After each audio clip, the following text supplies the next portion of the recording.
Okay, turning the microphone.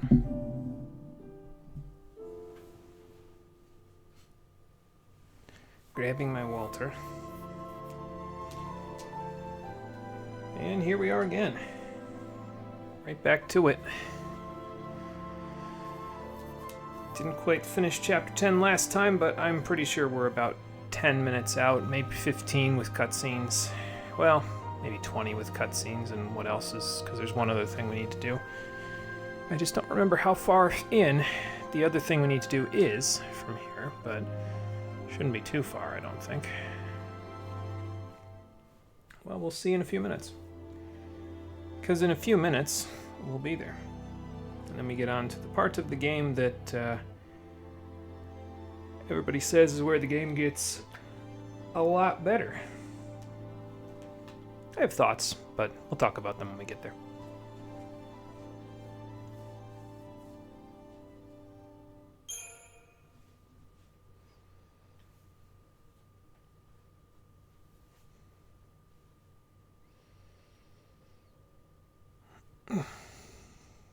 Yeah, I guess I explained it at the end of the last episode as well, but the streams are now only archived for 14 days because at the end of last year, which was only a couple weeks ago, I actually dropped my Amazon Prime subscription.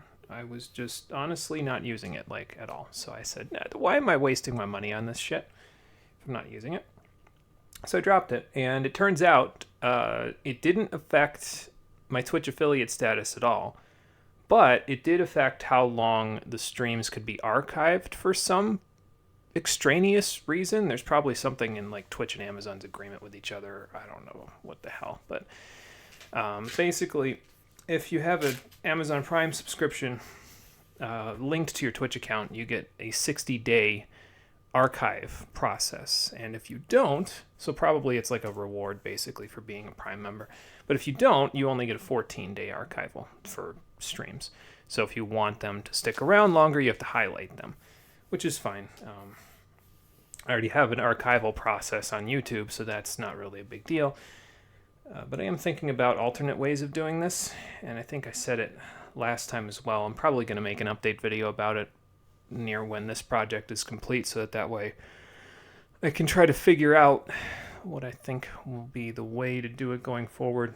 I'm thinking honestly just split the streams up, highlight them in 40 to 60 minute chunks, and then just upload them every day until there's no archive left. Still keeping the process that I normally use, where I archive it 2 days after it was live, but just starting the archive process with the first 60 minutes, then the next the day after that, then the next the day after that, and then just continuing with it until I run out of archive to upload.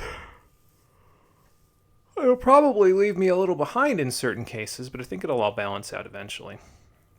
Because what that would mean basically is if I did 3 chunks, it would be 9 streams per week that I would archive. So yeah, it would leave us a little bit behind, slowly but surely, but I think eventually it would even itself out. Could even take time in between projects if need be, I guess. But I don't know. We'll figure that part out and go from there. But for now, we got to figure out the last part of the 5th arc. So let's figure that out, shall we? While exploring the Ark, Lilisi meets Cid Raines, who reveals the horrendous truth of the fal'Cie's agenda. The divinity responsible for creating both fal'Cie and humans, known only as the Maker, departed long ago, leaving the world to fall into ruin. To save it, the Maker must return, but to call back the Maker, millions of lives, no less than the entire population of Cocoon, must be sacrificed. Thus, the Sanctum fal'Cie carefully nurture the people within their floating shell in preparation for this bloody tribute. Yet unable to unmake that which they themselves have made, the fal'Cie have long sought suitable tools to carry out Cocoon's destruction. The fal'Cie, in short, have been surreptitiously watched and protected so they might gain the strength necessary to complete their terrible focus. Raines, the bearer of this awful truth, reveals himself to be Lilisi under the control of Bartandalus. So far, he's guided Lightning and her friends as his focus is required, but now he chooses to exercise his final shred of free will. How did he determine it was his last shred? In an act of rebellion against the fal'Cie. If he can kill the fal'Cie, then Cocoon will escape destruction. No, it won't. Cid, what the fuck are you on about? If you kill the fal'Cie, then they'll literally just get new ones. Like, Anima's not gone, man. It's just stuck at the bottom of Lake Brescia. You think that they won't just purge a second group of people and take some of them into Anima and have her brand them? She seems to have a bit of a one-track mind about this whole cocoon destruction thing. His last wish as a human is to fight for the survival of his world, and he expressed it in the worst possible way. Even in defeat, he turns into crystal and gains his eternal reward. A fate worse than death. Like, the Cid in this game is kind of a cool character, but I feel like he's pretty weak as a character as well, because he just behaves irrationally, starting from... You meet him, and he's fine, like, he serves his purpose fine enough, but then he just behaves irrationally, and not in the way that makes him a large ham that the Cid from Final Fantasy XII did. This one just behaves irrationally for no reason. Like a lot of things in this game. That long-winded intro out of the way, how you doing, everybody? Welcome back to Final Fantasy XIII, the Stream Edition. Last time, we started Chapter 10, we beat Cid, and we're almost done with it as well. And I think before we move on, I'm actually going to finish off the tetratic crown that we got as a result of that boss fight. So let's just do that, shall we? No, that'll get it straight to a ×2 bonus. Now what about the rest of this stuff? By the time I get the 3 times bonus, it's not going to matter anymore. Matter of fact, there, done. If I need the 3 times bonus, I'll just get the sturdy bones. But yeah, like I said, this doesn't do anything for us right away. We don't actually have the upgrade material necessary in order to upgrade this at the moment, and it's not available in the shop either. But it will be starting at the beginning of the next chapter, so I'll grab it once we have it actually available to us. Until then, it'll just kind of sit there. So that's fine. Alright, you 3, let's get moving. No point in sitting around here anymore. We've been here long enough. Probably going to get jumped on by more Circuitrons again. Let's have a look. Here's hoping nothing gets the drop on us. You know, by saying that, something's just going to drop on us right away, right? Of course, I've played these games before, so I know, and by these games, I don't mean this game specifically. I have played this game before, but I mean, very explicitly, I've played games where I, just go lightning quick before we lose it. Okay, good. I've played games where we, oh, I'm dazed. That's fine. Things drop on me, and so then I have to actually, like, pick them up. So that's what I mean.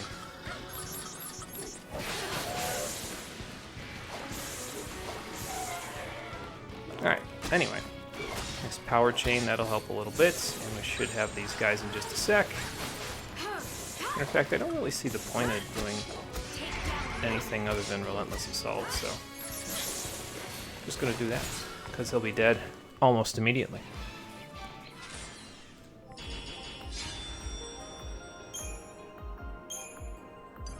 And thinking about it, I should probably also, there's actually a reason to equip Hope with some stuff before we move on from here, but I suppose there's no way to really know that, is there? I mean, I guess if you're equipping your reserve party members with some stuff, it might be worth it to do that, but there's no way to know. Oh yeah, I have to equip my reserve members with stuff, but I'll equip them with the Aurora Scarf anyway, even though, well, that's going to be a little counterintuitive going forward, but maybe I can equip them with the Tetratic Crown, though.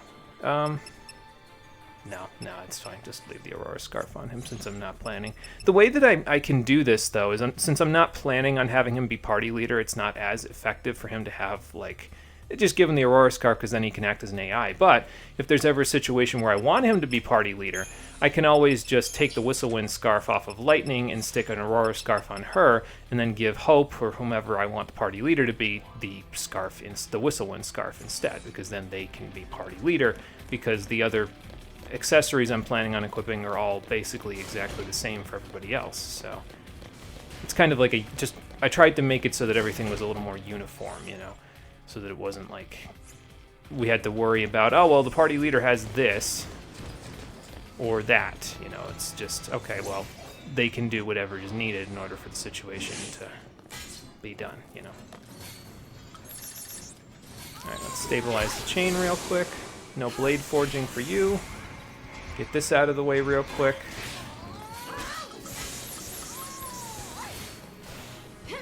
And now that everybody else is done doing their thing, I can suspend him in the air, and that will allow us, hopefully, to kind of keep the gauge going pretty good. Maybe I'll switch to aggression after this to get a double smite out of it. Yeah. See if that'll work.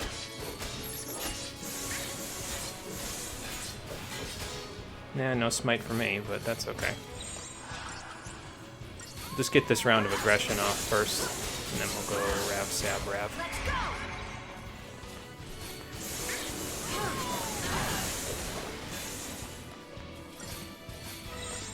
See if we can get Curse on him as well. If we can't, that's fine. Looks like he's decided to forego the Forging of Blade, and he's just decided to go full offense, which I guess is fine. Oh, we got Fog on him. That's kind of nice, I guess. Is he weak to this stuff? He's weak to electricity. Okay.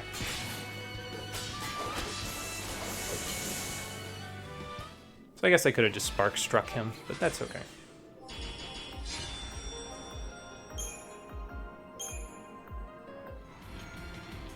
Alrighty.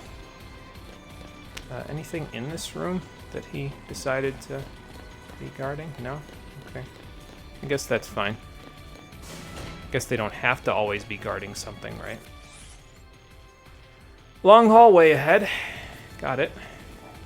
Guess this isn't really gonna serve as much of a purpose, but that's fine. I'll just use it as a save point. We won't even bother upgrading because I know how much we need in terms of CP to upgrade, and the enemies here give some CP, but not really enough to help with stage 8. Or the secondary rolls, so... I still need to, like, probably properly notate what I'm going to do with the secondary rolls at this point.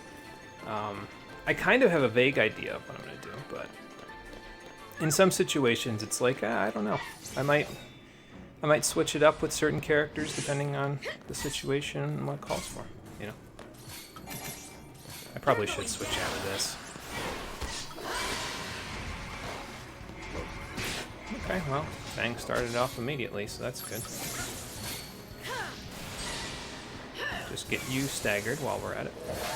And then while Fang's handling that one, get rid of this one. There we go. Easy. I mean, it's a preemptive strike, so of course it's going to be easy, right? Like, no big shock there. I suppose if we just continue to move forward, I was going to say it'll work out, but I didn't quite hit this one's hitbox just right. This one.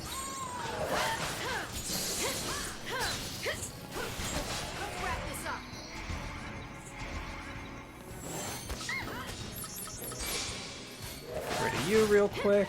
Ow. Okay, well. Actually, I don't think that's going to work, is it? No, because she's been dazed.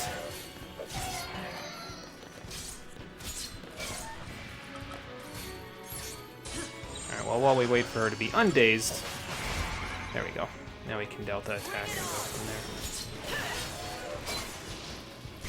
Probably more worth it to, you know, go do something else here, though.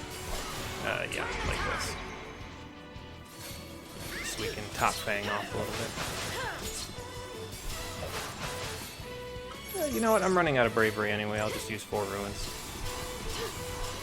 Okay, almost got him. Finish this one off. And then off we go.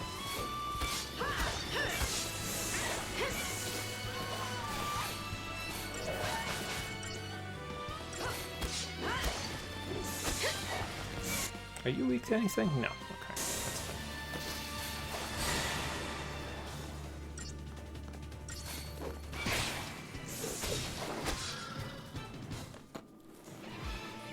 Not bad, ladies, not bad.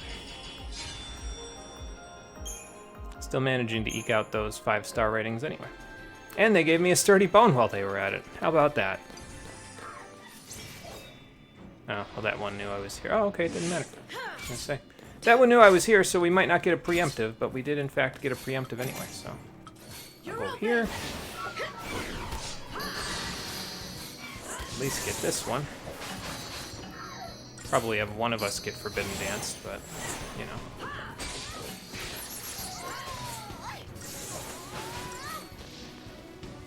One. And then you will still get staggered, potentially. There we go. Not even gonna bother, I'm just gonna do whatever the game says to do, because he'll be dead in one strike anyway. Might as well not waste the ATB or the extra processing power in my brain, you know?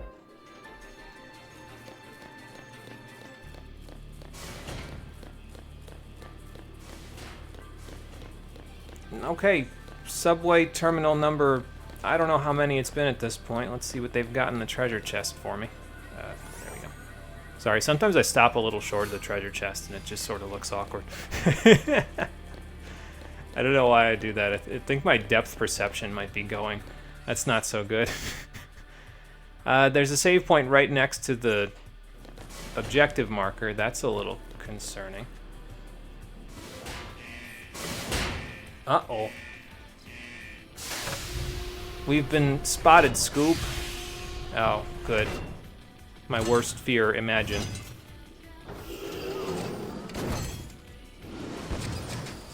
Wonder if we'll be able to handle this at this point. Probably if I use a sentinel, we can figure it out. Unless they're one at a time, which is possible. Why don't you just keep sleeping there? Alright? Cocoon Fal'Cie planning to use these? It's a fair question, Fang. I really wish that we could actually do anything with that question. We sort of just ignore that because, I mean, they've kind of, I think I mentioned it last time, they've kind of just got these things hanging around. If they wanted to, they could terrorize the entirety of Cocoon's population with these motherfuckers, but they haven't so far. Okay, it looks like it's just the one. So that's cool. Don't have to fight them 2-on-1. That would probably, like, be a little messy and, excuse me, in terms of, like, showing everything on the screen, you know? Because the enemies would just be kind of everywhere. I don't think I'm gonna bother with the blade. Like, I don't care enough to bother. We can just get rid of this guy and then we'll be good. Hopefully that'll get slow on him. If it doesn't, I mean, that's fine, but I should also probably just go with Spark Strike instead of trying to BS around with the other stuff, you know? I'll just keep going with it. I guess I could have Fang, like, go aggression and have Fang just work on this, but yeah, you know, I'll do that. Why not? Top us off with a potion so that Neil isn't having much of a problem. She's still having a problem, so let's go with this. Probably have to break this guy a little bit after this, but it's fine. We can top ourselves off and go from there. So, yeah, okay. I thought I was going to get the smite off there, but nope, no such luck. Pulse fire. Alright then. Off the Delta attack. Topped off enough. Fang's got this guy covered. So we can just kind of do this and then go from there. I might go Rev Sensab actually to build the chain a little bit more efficiently, especially now that I got him blindsided already.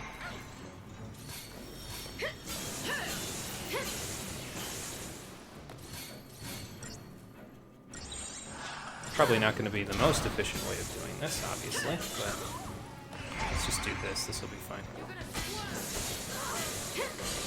Should get him, yeah, staggered pretty quickly, so then we can just kind of annihilate him real quick. Excuse you.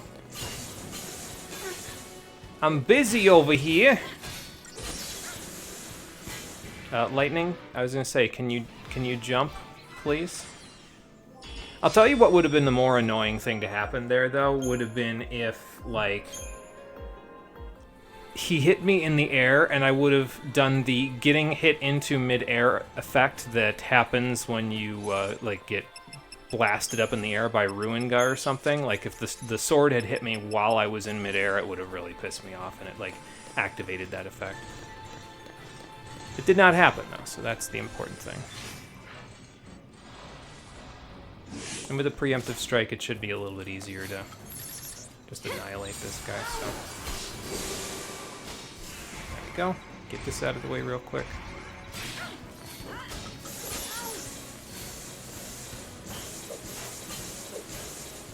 Now that everybody's kind of doing their own thing, we should be able to keep him suspended in the air for a little bit while we do this.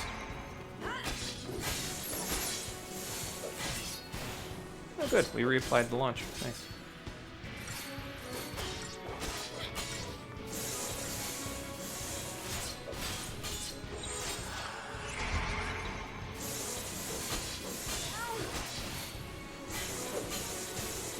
Not quite enough to get him. Oh, never mind. Fang got him. Nice smite, Fang. That'll work. I saw smite as soon as I was up there. I was like, we're going to be just a little bit shy of killing him in one go. But then, well, sometimes having those abilities can come in pretty handy, as you can plainly see there. Just what it So, is. what? Inside the door? I guess we'll figure that out later, won't we? I mean, I guess we've got a little bit of CP, so we might be able to buy, like, one ability for everybody. I guess I may as well, you know? Why not? I'm already here. So we were looking for the accessory for everybody, right? Yeah, that's why we started here. Yours is, like, a long way away, though, right? Fire Red, Blizzara, both would be pretty good, but yours is, that's Vigor. Aurora. Is this the accessory? No, Flame Strike. Oh, and there's another one over here as well. Oops. Frost Strike, okay. Is there an Arrow Strike? I don't remember if Arrow is just one of those things that you can only do magically. But your accessory's a long way away, so... No time like the present, let's get moving. Extra 18 magic won't hurt either. So... And Fangs was in Sentinel. Okay, we started on that already, so let's keep going. I guess it's nice that everything's kind of uniform here, though, right? Like, you can kind of... Everybody has this 4,000 per node, basically, for a little while, and it eventually goes up to 6 and then 8 by the time you get over to the accessories and, you know, the later parts of that stage. It's nice because then it's not like anybody's falling behind specifically because they need more than other people, I think. So, I don't know. I think it's okay, anyway. And your accessory was where? That's Curasa. I think yours was a ways away, right? Yeah, over here. Okay, so let's go back here, buy that, and leave it alone for now.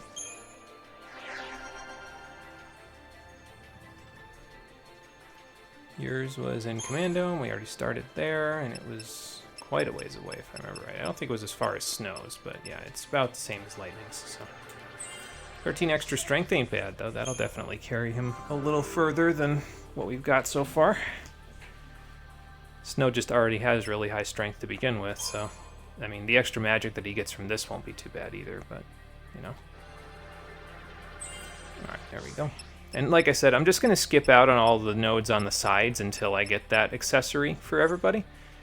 Once I get that third accessory for everybody, then I can start equipping all the accessories I actually want everybody to have, and then I'll be a little more inclined to go back and grab everything else, and then we can finish it out. So, and like I said, the battles in the next chapter will give us more CP to work with, so it won't be as slow going to get everybody's, well, everything. So, meanwhile, again, I can't believe Hopes is so close by. I think he might be the candidate for the first tetratic tiara that we get as a result of him being so close, which I guess makes sense because he's kind of the frailest out of everybody, so he needs the protection. So I guess to be fair, that works for me, right? Alright, anyway.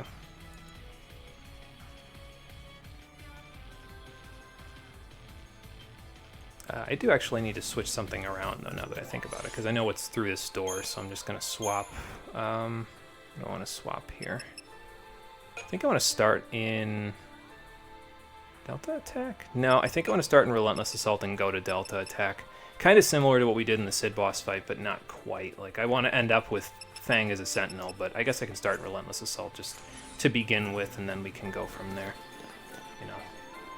How are we going to open this from here? Is there like a touchpad, or... I guess that can work. I'm sorry, please let me in. Still don't understand why that worked. But we can talk about all the questions I have later, because I actually wrote down all the questions I've had that haven't had an answer that I find sufficient up to this point. So. Looks like it's a dead end. How about down there? If the stories are right, it's a maze. This place is a boot camp for Lassie. All kinds of challenges from Grand Pulse are waiting. Like Challenges, huh? potential copyright strikes in the all ready to background go from wipe people out playing their Cocoon? music too loud. We can wait here if turning Seath sounds better. Having a little bit of a pessimistic streak here, Fang. I have had enough of this! Where's the way out? Way out? Who said there was one? We make our own? Bring it on. What are you trying to say, Snow? We gonna blow this My place mind is up? made up. Did you have the holy hand grenade Maybe all I along? will end up a Seath. But until that happens, I'm gonna make Sarah proud. By being stuck in a artificial Couldn't jail bring cell? myself to admit that this tear meant goodbye. And that's why I kept searching for her. He just throws it over the railing. But I didn't need to. Sarah was here the whole time. Right here. Watching over me. Now I get it. What this tear's been telling me is to not let our focus win. It's not the foul sea we should listen to. It's Sarah and Reigns. Do you know why? Because our focus doesn't matter. What matters to me is that we protect Cocoon. Whatever it takes. Well, I guess it's better than being puppeteered by Bartandalus. I'll help you do it. All for one and one for all? All right, I'm in. Guess the Chickabo made the decision for you, Saz, huh? Is this a team building exercise, or? Chocobo agrees. You know you're on the right path. Oh, for Christ's sakes. Count me out. What? Why exactly? If Your you best all wanna friend's go it on your own, going at it. then so will I. Hey, Fang. Al. Hey. Fang, what's this all You about? get what's coming. They hate us for being Lassie. What's it to me if they die? Better that than watch a friend go Seath. She'll go You Seath don't have the anyway. nerve for it. I'll do it myself. Go on alone. Get stronger. And smash Cocoon out of the sky. You turn Seath and there's no coming back. I'm not letting it end that way. It just feels like this comes completely out of nowhere. She hasn't been struggling with this at all for as long as we've known her. And granted, the whole thing is, oh, well, she wants to protect Vanille, but I don't know, this feels a bit artificial to me. It does summon a rather familiar energy, though. Because her Eidolon is Bahamut. So that's why it's familiar. We've seen Bahamut a few times already in our trials with Final Fantasy thus far. What's he doing here? Well, he's here to provide you answers. Come Just to like he take did in care of 14. me? Come to take care of a broken Lassie? That's the plan, Fang, yeah, pretty much. That thing's here to help us? Yeah, help. That's what Eidolons do. They help us. Eidolons are our salvation. Quote, We can't unquote. decide what to do next. They come put us out of our misery. Wait, so you haven't made up your mind yet? She's saying this, though, like this is the first time we're seeing an Eidolon. It's not, Why are you like... protecting me? What are you doing? Protecting one of our own. We can do without their brand of mercy.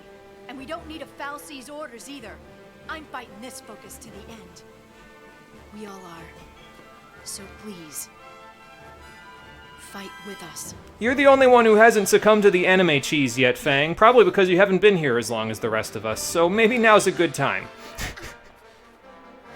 So they swap Fang in as your party leader, which is fine. And they give you Lightning and Vanille, even though Snow Ready when you are. wasn't hurt by that blast, and Hope and Saz are both ready to help out. But yeah, it's not just based on the party that you had. It's just, this is who they give you, so.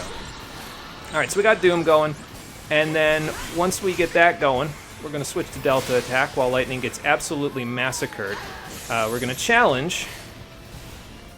I probably should be challenging him from someplace else, to be fair. And then we will meta guard it up. Lightning, get out of there. Never mind. Oh, okay, I guess they gave me scouting party. Sen Med Med, I guess. Because I'm trying to take damage here. Ow. Ow. I'll wait. Alright, anyway. Go on, big guy, whenever you're ready. He's gonna whack me when I'm, like, coming out of it. Yep. Okay, that's fine.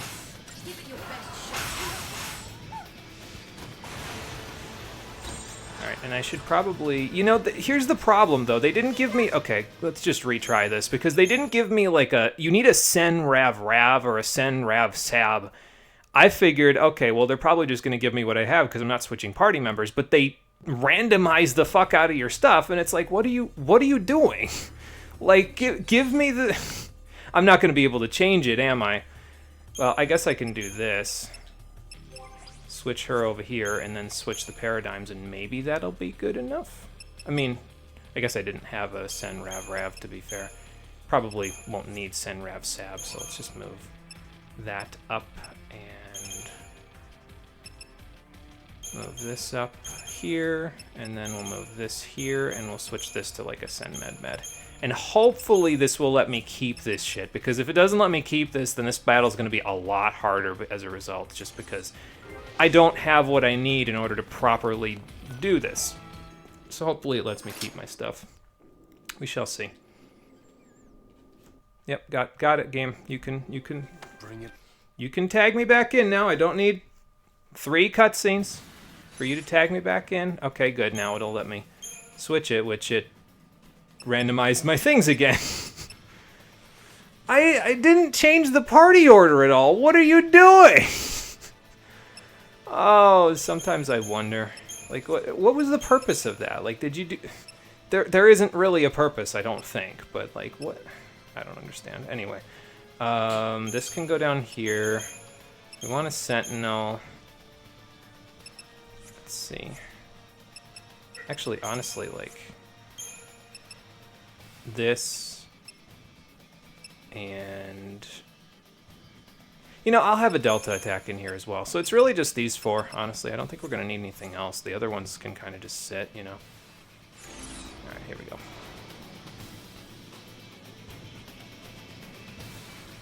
So I want to get Fang in as quickly as possible, so that's what we're going to do. Go, go, go, go, go, now, now, now, before everybody gets all on top of you. There we go. Alright, now challenge. The reason why I want Fang in front is because then she can challenge without Lightning doing, well, that, and it'll allow Fang to get a little bit closer to the rest of the party, you know.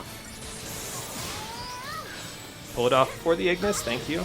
Or rather, not get close to the party, but get away from the rest of the party. That's the idea, anyway, is get away from the rest of the party, so. Because then you can just kind of build the gauge passively by, well, being in this, so. And everybody else can just build the gauge by being Ravagers, and then you can just go Gestalt mode within 30 to 45 seconds of starting the fight. Like, why randomize my paradigms, though? I didn't switch my party around. It was the exact same order you wanted me to. Anyway, we got Bahamut. Cool. That was a pain in the ass and a half, but here we go. We're good. And as a result of that, Fang also finally gets her 4th ATV segment. We could have gone and gotten the 4th one, tried to get the 4th one from her other section of the Crystarium, but A new path. we would not have quite gotten that. Maybe So. that thing did save us. Or maybe this is just I being suppose you'd be willing to call it a sign of me being right. pulled out of their ass. Okay. Listen, keep our eyes on the goal and we'll figure something out. He's optimistic to a fault, but Right. the goal... Okay, so the goal is to protect Cocoon. It's an incredibly nebulous goal. I guess being a Lassie doesn't have to mean you can't do what's right. What if being a Lassie is doing what's right? What if you become a Lassie because the Fal'Cie wants you to protect your country or something? Or not your country necessarily, but your planet. Like, what if people became Lassie on Pulse in order to, like, hunt monsters that killed their family or something, right? Like, I feel like that's probably a pretty common way of doing things. Yeah, I don't know why this is here either, to be honest. Maybe that was the final test or something, and fighting Bahamut magically caused it to appear because it was like, okay, that's correct, or correct enough. Oh, hey, look at that. What? Airship? Old airship. And it's from Grand Pulse. Well, it looks just as motley as it It's should one of from this Pulse. Earth's weapons or something. That's a gate to Grand Pulse. What do you mean? There are gates? Right. Is that how we break the atmosphere? So what? That's our exit? Pulse or bust? I mean, One of Daisley's traps. I guess it's easier than standing in here, though. Do you think it might take us to Eden? I'm doing the flying. No more of these ships taking charge of our travel plan stuff. Mm. The only place this thing is taking us is where these boys tell it to. Really? That is a Grand Pulse ship. Really? Leave it to me. Saz, maybe don't get so overzealous. Either way, You're we're 40 on years borrowed old, time, man. So we might as well go. We get lucky, maybe we'll even turn up some way to get rid of these goofy tattoos. Which are opening their eyes now, do that. which is not really good. You never know. Maybe we just didn't think to look for one. You know, they still haven't had that talk. We know Cocoon's safe for the time being. What do you I'd say mean? It's worth going to take a look. What do you mean? Bartandalus is still Maybe. alive. But what about your dad? And there's that. I made him a promise. I promised him to keep going and do what I had to. He said only I would know what that was. The world's full of lies. There's no way of knowing what's right. All we can do is believe in ourselves. It's easy to sit back and let people trick you. Like how the Sanctum had us all thinking that LSC was some sort of monster. I'm done with their lies. Fal'Cie, this whole focus thing. From here on out, I use my eyes. Think. And act. See, this is what I mean, though, right? By I this might not make all the chapter, right choices, but as long as I'm the one who decided what to do, there's nothing to regret. Hope is basically an adult, right? Like, he's thinking for himself, and he is saying this speech in front of the whole party like, no, I'm the leader now. All right. The spotlight's Let's do it. on me, so with your I'm gonna bad make choices this. and all. And they're laughing and joking and all that I'm about not it. sure how it's gonna turn out. Pulse is hell, you know. Oh, is it now? How many times have you been there? Well, this will be the first time. But I want to go and see what it's like for myself. This is what I mean, though, right? Like, Okay. his character has completed at this point, and that's okay. Sometimes your characters develop and finish up their development early. You don't have to develop them across a whole game in order for them to have satisfying character Off to arcs. hell we Hope go. is done. That's okay, because now we can focus on the other characters like Fang and Vanille, who still haven't had their fucking talk, even though we've had plenty of downtime since then. And we have more downtime now that Saz is piloting. Like, what else are they going to talk about? Easy. It's one of the big problems I have with Vanille, though, is that her character, like, she resolves after Chapter 8's events to, no, I'm not going to lie about this shit or run away anymore. I'm just going to say things how I mean it, and I'm going to move forward. Somewhere in the sky there. And she stops dead as soon as she sees Fang. It just doesn't feel like development, you know what I mean? Like, it feels human, because you chicken out of that shit all the time when you have to tell someone that you trust the truth, but it doesn't feel conducive to the story moving forward, you know? Who could So. say? This is the promise, by the way. The promise is really centralized on Snow and Sarah because their promise is a literal promise, but every one of the characters wished on those fireworks for something, and that wish turned into a promise, if that makes sense. Meanwhile, Sliders reference. Didn't realize we were going back to Final Fantasy VII. How are we supposed to know what we're doing before this blue shifts? Well, we broke atmosphere, so that's probably a good thing. Yeah, I told you, didn't I? I knew exactly what I was doing. Alright, where to from here? Hello. Playful little critter, isn't he? Yeah, we'll play with someone else. Was that a thresher maw? Happens all the time. You've had this happen before. Fang should probably ask you about that. Food buffet. Seafood, cute. Guys, here it comes! Why did you let it do that? Why didn't we move out of the way? Saz, you're the pilot. What the fuck? I'm on it. Oh, right. They had to prove that, oh, yeah, we can use our Eidolons outside of battle. I don't know how that works because lightning shouldn't be able to summon Bahamut, but go off, I guess. Here. Yeah, they did that just for the cool factor so Fang could ride on Bahamut so that they could show you, hey, so we technically, once we got through that whole situation there, we didn't need the airship anymore. Oh yeah, I'm great. I'm fantastic. I'm falling at terminal velocity onto a planet that I've never seen before. Couldn't be better. Like, what the hell, man? I mean, I understand why. They had to give you the panoramic shot of Jurassic World. But, like... Home sweet home. Welcome to Grand Pulse. couldn't they have just done this from the comfort of the airship? Like, this feels like you put us in unnecessary danger, Saz. It doesn't make you seem like a good pilot. And that was, like, your whole shtick before you became a lessee. So, why... I don't know, man, whatever. The game said don't question, just consume again, and I have a notoriously bad reaction to that, but I'm just gonna move on. Whatever. So 40 minutes. It was actually like 40 minutes with cutscenes before we finished chapter 10. World, wild and fragile, vibrant and untamed. Grand Pulse.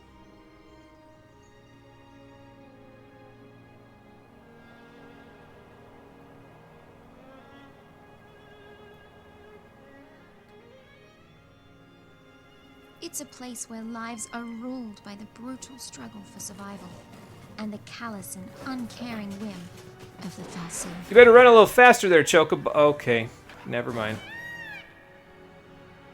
Well, that's not a very good first impression of the Pulse Chocobos. I mean, survival of the fittest and all that, but... Only a never-ending string of trials that weed out the weak and leave only the strong.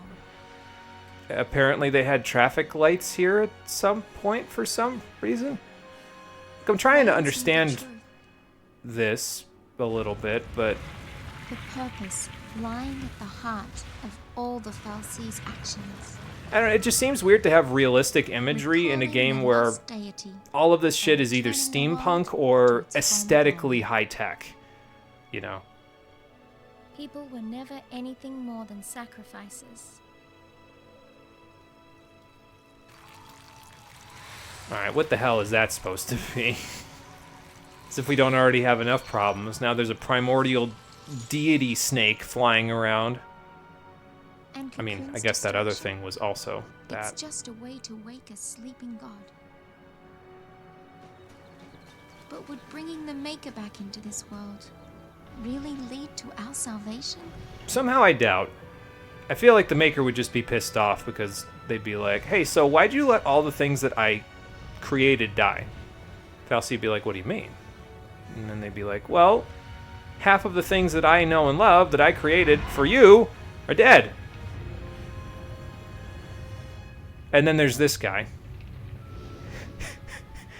Just casually eating the largest monster we can see on the entire map here. The Maker created completely Fal'Cie, whole. and they, in their desperation to be reunited with the Maker, created l'Cie. Why would a... l'Cie? Hang on. I wonder what we'll end up creating. Why would a Fal'Cie... That was a Fal'Cie, by the way. That was Titan. He's a Fal'Cie of Pulse. Why would he need to eat an adamantoise? Like, he doesn't need to sustain himself. He doesn't get hungry. Is he just doing it because he was pissed off or something? Like, yeah, fuck this turtle in particular. Like, what are you doing?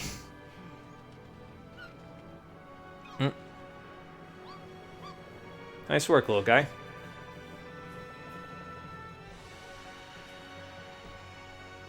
I mean, you don't have to kick it, Hope. You could just, or do that. You could just cast Ruin. Okay, guess that'll work. Whoa. Okay. We need to get you a hard hat, little guy. Our future looked bleak, but as long as we could keep our spirits up, we'd find a way to change our fate. Somehow. Somehow? We don't have any way of knowing this, do we? We're kind of just flying blind. You were having a dream. You were talking in your sleep again, so I put the monologue microphone next to you. It worked. We got an intro. A pretty strange dream.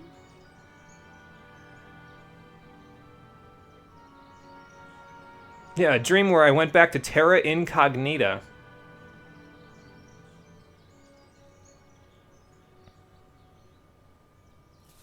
So is that a different airship? Because we definitely didn't, like, salvage the one that we just crashed. Hey guys, have any luck? Unless we just came back round to No it. sign of anyone else. But we did find plenty of bloodthirsty wildlife and crumbling ruins. So did you guys get the CP from those, or? We've run out of places to search around here. Where's Hope, by the way? Is he just off collecting coconuts He's again? off with the chocobo, getting supplies. Hello. He looks a little By frantic. yourself. We should probably follow him.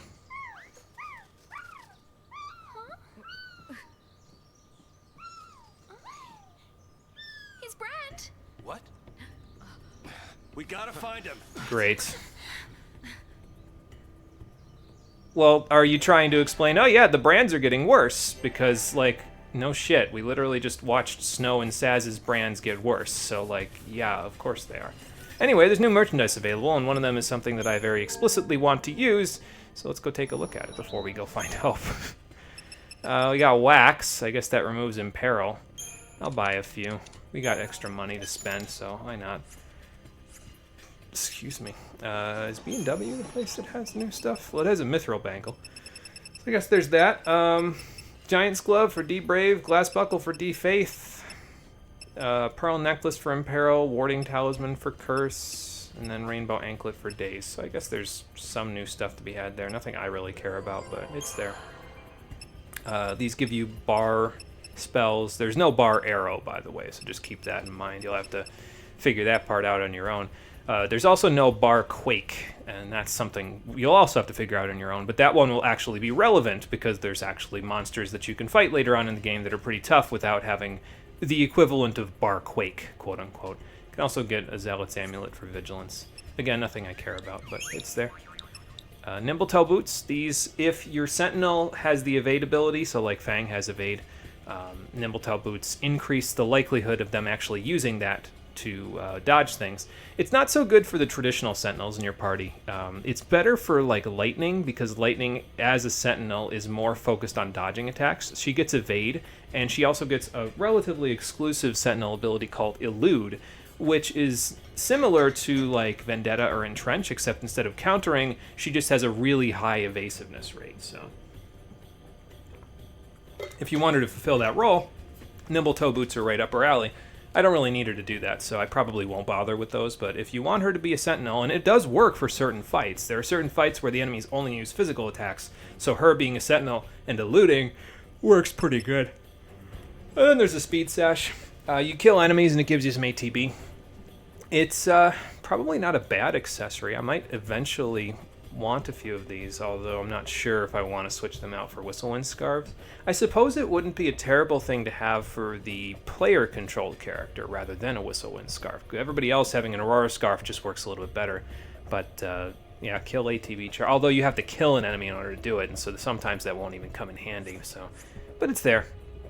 I think you can also synthesize the random instant chain ability. Did I talk about that? Yeah, so if with random instant chain, so like if I put a speed sash on Saz with the Procyons, he would synthesize random instant chain, which gives him every attack he does has a 0.5% chance of instantly rocketing their stagger gauge all the way to maximum without staggering them. I think I talked about this when I talked about stagger lock weapons, but yeah, so Saz can actually synthesize that without a stagger lock weapon, with the Procyons on, if I remember correctly. I don't think it's one of his later weapons. Lightning also gets a weapon like that, where she doesn't have Stagger Lock, but she can get Random Instant Chain. She doesn't get it till Chapter 12, though, which is after this chapter, and this chapter is like almost a third of the game by itself, so not really something we'll be able to take advantage of. New stuff of creature comforts, nothing I particularly care about. Again, sturdy bones are just the way to go. But the mother lode is where the actual thing that I want is. This little nugget of Scarletite is 100,000 gil to buy, but it will let us upgrade the Tetratic Crown into a Tetratic Tiara, so let's do that. We're going to get another Scarletite for free a little bit later, and we're also going to get another Tetratic Crown later, so we don't need to actually buy any more of this, but I wanted to buy this one now. You can get another one of these for free later on in the chapter, but I'd like all of my accessories to be basically completely set up by the time I'm leaving this section of the map. Like, once you leave this section of the map at the beginning of Chapter 11 and start working on the story stuff, that's where I want all my accessories to be done. The weapons I can wait until the end of the chapter. The accessories, I don't want to wait, so there you go. Oh yeah, I need to upgrade. Hang on, Hope will be there in just a moment. I just have to do some upgrading. Alright. And I think I might have mentioned it previously, but if you dismantle the Tetratic Crown when it's starred, you'll actually get I forget what the talismans are, but you'll get the ones that give you Critical Protect, Critical Shell, and Critical Veil. But instead of getting one that gives you Critical Vigilance, which is, I think it was just in there, a Warding Talisman or a Zealot's Amulet, something like that. Instead of getting the Vigilance equivalent, you get Hermes Sandals, which gives you Critical Haste, and you can then upgrade that with, I want to say Perovskite, in order to get Sprint Shoes, which gives you Auto Haste for 60 seconds at the start of a fight.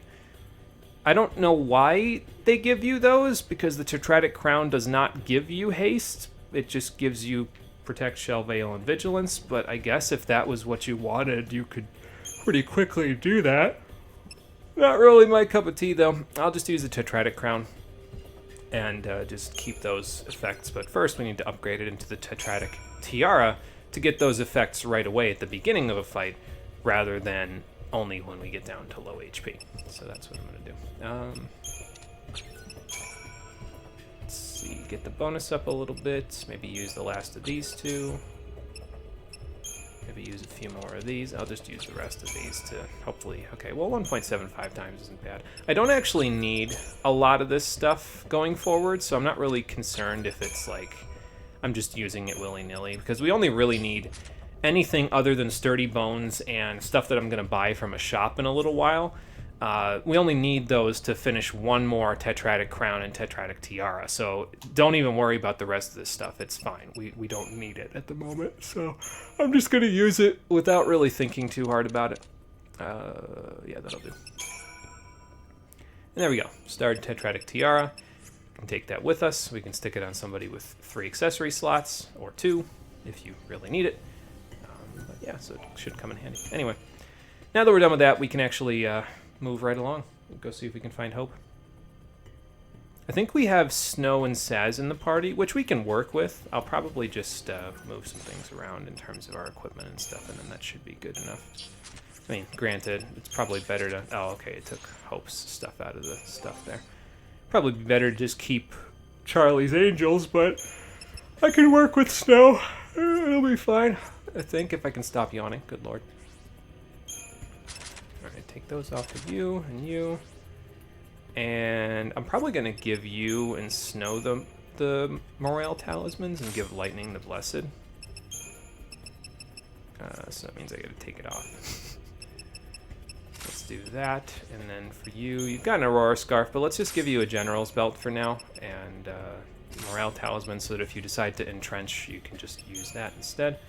And then we'll do that. So really the scarves are more important later on, because it works a little bit better with Saz, Snow, and Vanille being the boss team, because then Saz can be a synergist at the beginning and give everybody, you know, all the buffs that they might need. Works a little better for Lightning, Fang, and Hope, my battle party, for random battles, because they'll have Tetra defense, so they won't need as much protection, because the Protect and Shell gives that to them. So that's the plan, but for now we'll just keep this, because this should work out pretty okay. As for this stuff, Well, some of these are something that I would want. Medicine Sin is probably the bottom one that I would want here. We don't really need Cerberus, but I guess it can come in handy in certain situations. I'd probably stick this here, and I'd probably stick this here. Well, no, maybe I'd have Lightning be the Ravager in that case. Having Snow and Saz be the Commando because they have higher strength is probably a little bit better. This can be a Delta attack. I want Lightning as the Commando in that case. Yeah, because she's got Blitz, so yeah, I would want her as that. I don't really need this that badly. Maybe a Comrav Med, I guess. Forces me to be the healer in this particular case, but that's fine. You know what? Here's what we'll do. We'll do this, we'll do this. We'll make Lightning the Ravager in this one. And then we'll go to this one. We'll make another Relentless Assault. We'll make Lightning the Commando. How about that? There we go. That should work out okay. Oh no, I know what I can do here then. Instead of that is I can do a Sen Sin. There we go. Strategic Warfare. We don't really need that to start with though. So let's start with this. And then we'll go from there. Alright, so I guess we'll save again. Now that that's all out of the way. Although I think what they're going to do is once we find Hope, there's like a mini-boss fight that we're going to have to do. And I think they switch your party around again, which is going to be a royal pain in the ass. But whatever. We'll deal with it, I guess. So without further ado, let's go find him. Or get sidetracked immediately. Because there's an off-the-beaten-path section here that probably has a little item for us. I wonder if we put that debris there, or if it was put here by somebody else, because like there are little nooks and crannies all over the place in Pulse with working technology, as if there have been people here before, but there's no people to speak of. We're the only human. I hate to say it because it's like, you know, well, maybe I should. We're the only humans that are here on the step. That's the point that I'm making. So it's kind of like they give you little hints that humanity's been here, but are they here now? No, not really. Well, maybe if we find a settlement somewhere, it'll be a little easier to say, oh yeah, humanity's around here somewhere. Alright, so these guys just do this up. Oh good, Alrones. Fun. Probably should have hit the thing on the opposite side, though. Alright, switch it up. Let Saz do a little blitzing while I go on blast with Thundara. I mean, I might as well. I've got the Faith, Auto Faith, so, you know. Probably should hit the one that's next to them, actually. Because that'll let me hit them both. Maybe it would be better to give Lightning the Morale Talisman. You're open. Oh well. Saz is still doing a pretty good job with Blitz, though. We're probably not getting 5 stars out of that, but, you know, it's fine. But yeah, the CP is a little bit better. Even just 4 of the slugs that we can kill pretty easily, they go down in pretty quickly, especially later on once we start building up our magic and our strength a little bit, and we get almost 1,000 CP from them. Here's some flans.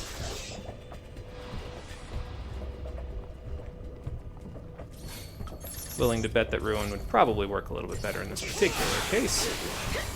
What do they block? Absorbed, immune. Okay. Maybe Snow's not such a good idea here.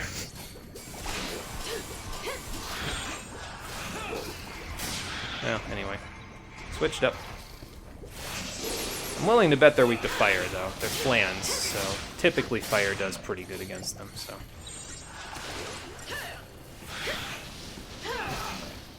Yeah, Saz, I was going to say, whenever you're ready to stabilize that gauge, my friend. These ones can also fuse, by the way, if you're not careful, so just keep that in mind.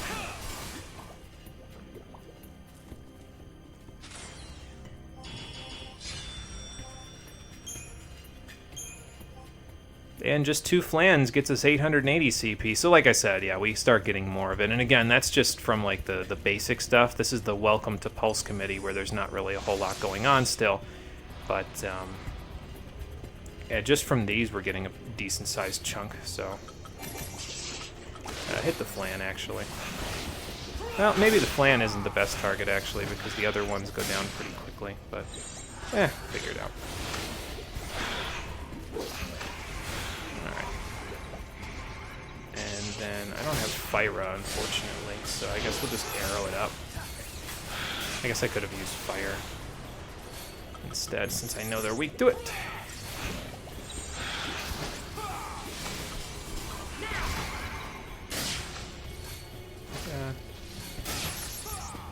Let's do this. Hit him with marbles, I guess.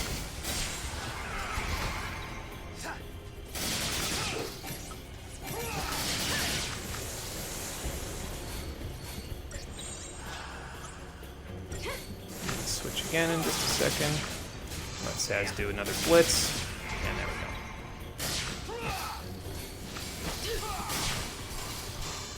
go. Alright. No problem. And again, if we don't quite get 5 stars on these in the early going, I'm kind of okay with it. The party that I'm using is not the one that I typically use, but I figure we've seen enough of Lightning, Fang, and Vanille for a little while, so that's probably, you know, we might as well give these other ones a chance to actually work before we move along here, right? So this is what the flans fuse into if you let them, is a dire flan. If I remember correctly, that's the name of it. Let me just get a Ruin off before I switch. I think I'm going to switch a Delta attack, because if this is anything like the other one, we're going to want to. So. Actually, yeah, do this instead. Stabilize that gauge a little bit.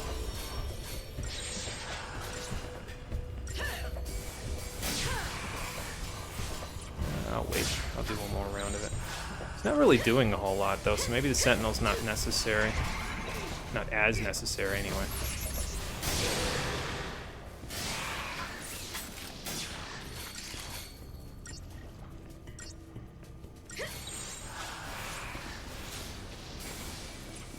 I'll wait. I was gonna say, Snow, you okay there, buddy? You're not really doing a whole lot. Alright, so we'll switch it off again after this. Say lightning, pull away from that so you don't end up getting smacked in the face.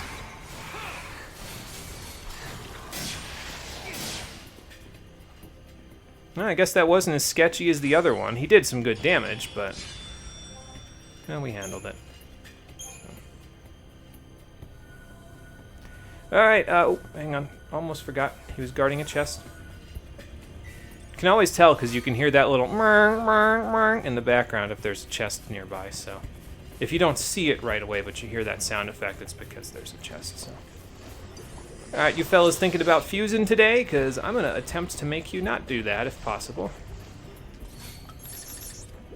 Alright. Just let them kind of do their thing, I guess. Switch it up, and get fire going. There we go. Don't start fusing and we'll be okay. I don't think they start fusing for a little while in a fight, though. Like, it takes a little while before they do. So. Nice. Lightning dodged a couple there. Just by virtue of moving backwards. Although she didn't dodge that last one, but she did dodge one of his attacks by moving backwards, so it's kind of nice.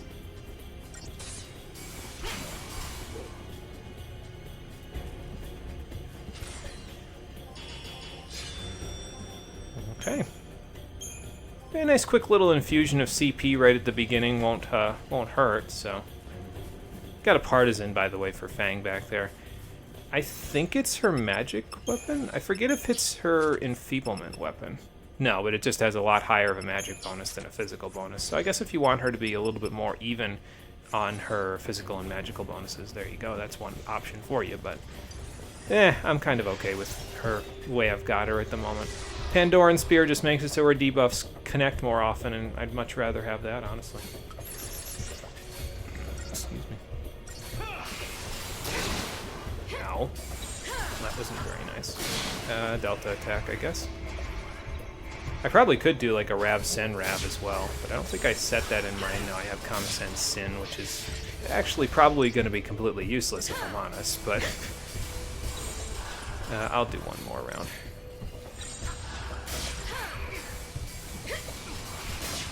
Wait for him to attack and then set the fire going. In this particular instance, I did start the fire. I mean, there's probably fire somewhere on Pulse because, you know, otherwise it wouldn't make any sense, but... Oh, nice. That'll work. So you two just kind of do that while I micromanage this chain gauge with fire. I know Snow's hurting at the moment, but it's not really a big deal, I don't think. We got this battle handled, so I'm not really worried about his HP. So I think I will switch that Com Sen Sin over to a Rav Sen Rav, actually. Just because I feel like that'll work a little bit better for us for now. Alright. Probably the doctor's code wouldn't be bad for this party either, considering, you know, we have Cure, and that's our best healing option, but I think we'll be okay without it. It'll be fine. Alright. Anyway, auto faith be damned. I'm ravaging today. We have things that can die pretty quickly to this, so we may as well, you know. Oh wait. I was gonna swap, but I'll swap here. Alright, now we swap.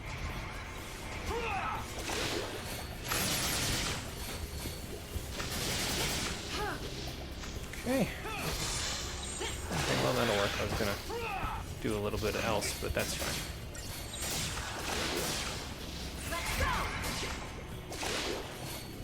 I guess since that guy's almost staggered, I may as well stabilize his gauge, you know. There we go.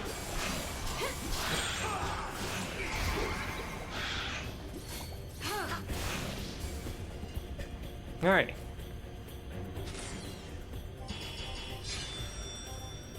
I mean, Saz doesn't have the highest strength out of anybody for him to be our commando there, but, like, it doesn't matter too much to me. I mean, I guess it might be better in that particular instance to be like, yeah, no, we should probably make Snow the commando because he can launch, but I can launch too. I'm just choosing not to. Alright, well, anyway. I think that's it. I think once we get here, that's all she wrote. Let's go find out. Hope, you hanging around here somewhere? Oh, okay. Hope! Somebody get a medic! What happened, kid? Did you get almost snatched up by a Gorgonopsid? Those are the wolves that we saw eat that chocobo earlier.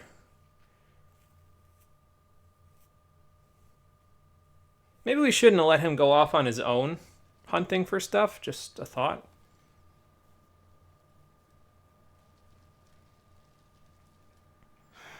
What are we all looking forlorn about? Are we still healing him, or is he just not waking up yet?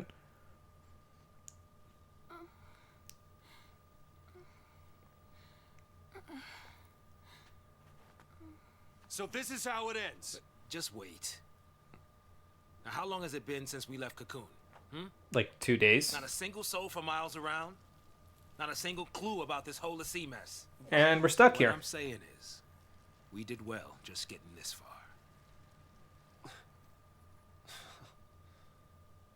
Well, I feel like... But we could go a little further. Yeah, I was gonna say, I feel like Fang and Vanille would know a little bit better than we would. They've been here, right? Are you sure? I'm sure. You know, if we don't find anything this time, we won't get another chance. Well, it's better than sitting here twiddling our thumbs. Erba.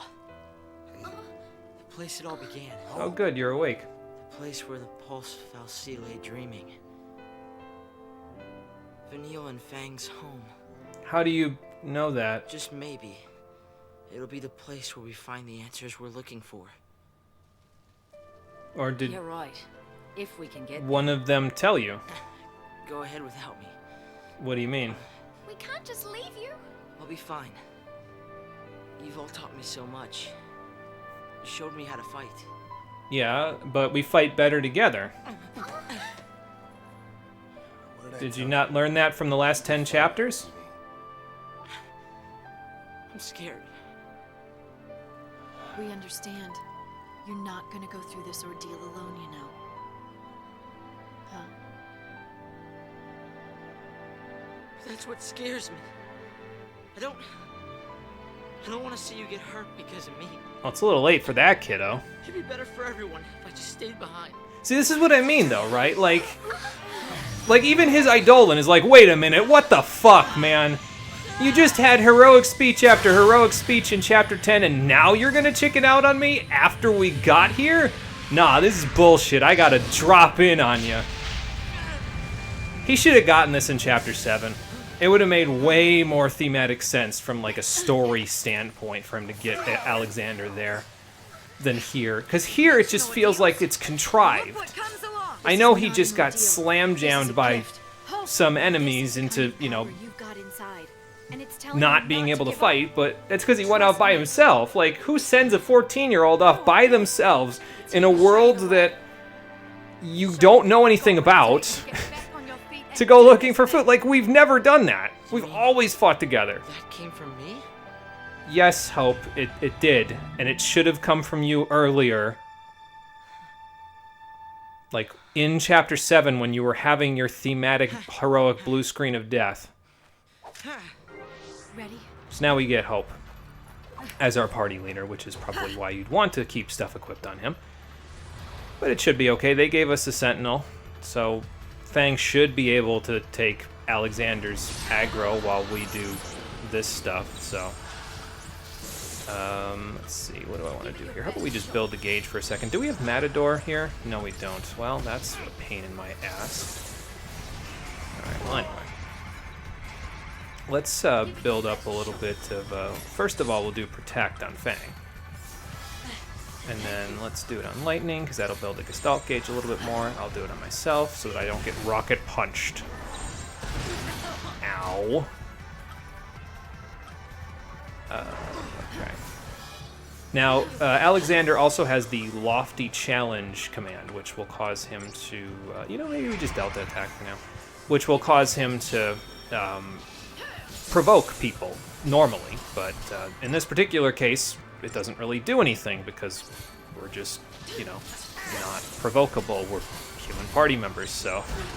I think I go Relentless Assault after this, though. It'll build the Gestalt gauge faster, and he'll still be on Fang, who is continuously getting pushed into me anyway, because Hope doesn't go anywhere when he does stuff, so... But yeah, just build the gauge a little bit, and then switch back to Sentinel roll if you need it. Which we probably do, to be fair.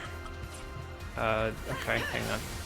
I'll just renew. Renew is good enough. Oh yeah, especially if he's going to do that. Thanks for giving me the opportunity, big guy. Alright, there we go. And keep building. I'll stay in this for one more turn.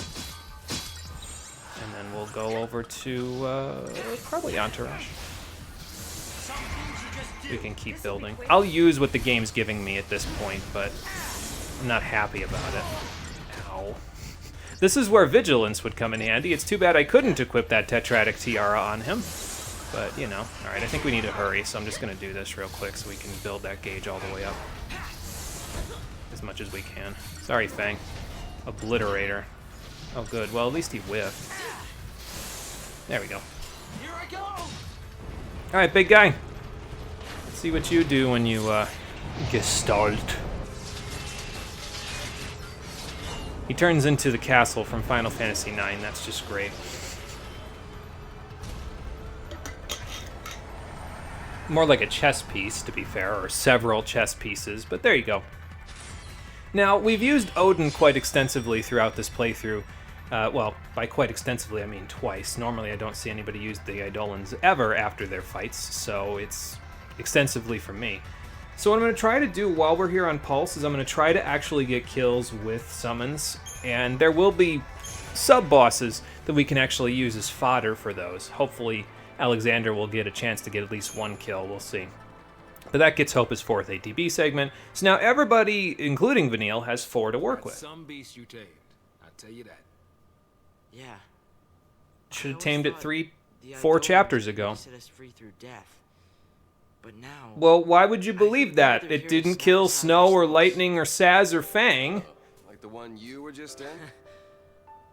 I'll ask for help earlier next time around. Again, why didn't we go with him to look for food? Like, food is important to get. What the hell were the rest of us doing? On Grandpa's, we're all family. You Like, can moan all Lightning, you Snow, want. and Saz were off scouting the area, sure, but that still means Fang and Vanille could have helped Hope find food. Never alone in hell. Listen, funny man, don't call this place hell, all right? Mm-hmm. Better watch, Saz. She's gonna put you in, We're her, all in your deciding. place. So we're going to Erba. Alright, fair enough. Maybe Vanille and Fang and finally have that talk there. Yep. You know, the one they still haven't had. Maybe nothing would change. And maybe we'd hit a dead end. But we were at least going to see where the road would take us. Like, I don't know, this chapter starts out Search for funky. home, buried in the past, Because and the faintest glimmer of hope. they have this speech at the end of chapter Final 10. journey had Then they just get here, and there's just a stumble. Everybody falls flat on their face because Hope goes off looking for food by himself. No one goes with him, and then he has a small heroic blue screen of death, or a hiccup of death. And then everyone's like, okay, now we'll go do what we're supposed to do. Like, you experience getting there, but you don't experience the characters feeling hopeless because they've been there for they've been there for 2 days. They haven't gone out here. Like, this is where all the action is. You guys went down a narrow hallway, couldn't find anything after 10 minutes of searching, and decided, okay, well, that's it. We threw our hands up in the air. We can't go anywhere. Maybe we should go explore the XIII step first before you give up. Now, that being said, exploring the XIII step at this point is kind of a death sentence. It's a But kind we'll of talk seeth. about that. It's in the last stage. Really. Seeth. Don't worry. Doesn't look like it can kill us like most Seath I've seen. The sea that fail their focus becomes Seath and wander the wilds. Until they turn into a... They lose the Portal? will to go on and turn to stone. So they do exactly what you do if you fulfill your focus. Forget the task they once had. You just call out to get the sea. stuck as a stone instead of a crystal. Complete my focus. So they're doomed to eternal regret, huh? It's pretty horrible. That's what crystals Hey, are we too. should help this one out. I mean, come on, we can't just ignore it. I mean, we could. Listen, if we fail our focus, it could be us suffering like that. Actually, nobody will be focusing because if we fail our focus, the whole world will end. So, Going out of his you way know. to help someone? That's snow all over. So, this very light excuse aside, these Seath Stones are scattered about the world of Grand Pulse, the final remains of a failed former Lassie, and upon touching a Seath Stone, you're given the opportunity to take on a side quest. So, this part of the game is where the game opens up. As you'll see in a minute, the map of the XIII step is absolutely enormous.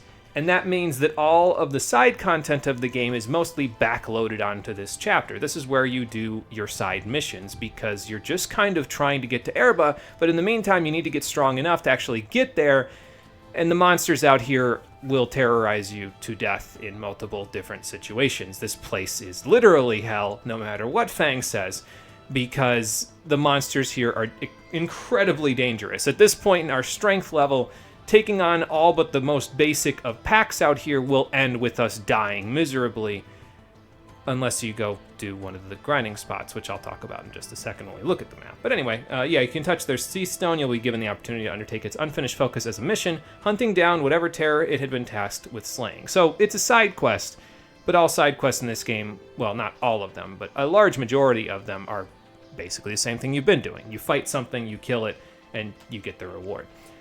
It's a hunt in less steps than they were in Final Fantasy XII. Anyway, there's the first one that we're going to go fight in just a second. Finding and defeating the mark will complete the mission, earning you special rewards. Complete enough missions and previously dormant Seath Stones will begin to awaken, presenting you with new and more rewarding challenges. Excuse me. Also more difficult ones, but we'll get there as well. It's only possible to accept one mission at a time, unfortunately. It makes it a little less convenient if you come across something and you're already doing a mission, but whatever. Take on a new mission without completing a previous one, and the earlier mission will be abandoned. You can check out the details of your current mission, including the whereabouts of your mark on the map screen at any time. So before we swap our party around here, although it's pretty much, these are the 3 that I would want in the party at the moment anyway, but, whoa, that earthquake all I think about. it's starting to sink in. We're home. Oh, Gorgonopsids fighting a behemoth, that's fun. It's Also safe the to say wyverns things all won't over the be place. boring here. Will swoop down occasionally for a meal, and you definitely don't want to be in the wrong place at the wrong time when they do that, so we'll talk about that. Anyway, the first mission that we can do is Pond Scum, to fight an ecto pudding. The gelatinous rube beside that pond, what a rube, is the very ecto pudding I seek. I need only slay it to avoid becoming a Seath. How could you not kill an ecto pudding? Watch me get my ass kicked now. How many years must it have been since I left the village in pursuit of that vile pest? My brand will not wait forever. I must kill it, and quick. And then, when I awaken from my crystal slumber, I can help to repair the ruin it left in its wake. And then this person keeled over almost immediately after saying that. Fun. So we get the mission. Now, the yellow objective marker, I believe, will always point you in the direction of Erba, which is way off in that direction. And that, by the way, is not... Okay, so there's Cocoon. I don't think that's Erba directly, though. I believe you have to go around... Like, you go underneath Cocoon to other places, but that's the end of the Arkhild steppe. So this here should give you a vague idea of how large the map is here. It's absolutely enormous, the Arkhild steppe. This place is... It's all the way around. There's a huge map for you to explore here. Again, a lot of the monsters are absolutely insane to fight now, but it's a huge map to explore, lots of treasure to find. And a lot of players get to this point and they say, finally, the game is opening up. This is the part that I've been looking for. And then they wander to one of 3 spots on the map in order to grind CP instead of actually bothering exploring the goddamn thing. So, I don't know how to feel about that part, but in any case, we know where our mark is relatively. Let's see. So now the map is oriented in the direction. I'm just going to walk away from this thing so I can actually see where I'm going. I think I need to go this way. Let me just see. Yeah, so this way, past that, and then up there. I would not recommend running into any of the monsters on the way, though. They will probably kick your ass at this point, so, you know, maybe don't do that. Is there a safe point anywhere nearby? Yeah, back that way. Okay, well, before we go fight the monster, then. And by the way, like, behemoths, harder than the ones on Cocoon. Probably don't fight those guys yet.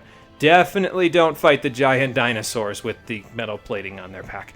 They will murder you with absolutely no remorse at this point. They don't even have to walk near you to murder you. They'll just stomp the ground, create an earthquake, and goodbye, Lassie. So, we got a little bit of CP to burn through, so we might as well. Now, that being said, the first couple of missions will take you around the steppe. But if you're walking around the steppe, don't worry too much about that. It's fine. You'll be able to handle the monsters that you find on the way to the mark, as long as you don't stray from the straight line that takes you there, you know? So, first things first, let's move you guys around a little bit. Put lightning in the front position.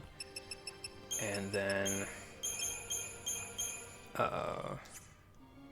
yeah, we'll do that. We'll just put this back the way that it was previously with these 3, I think. So we'll do that. Then probably leave this down here.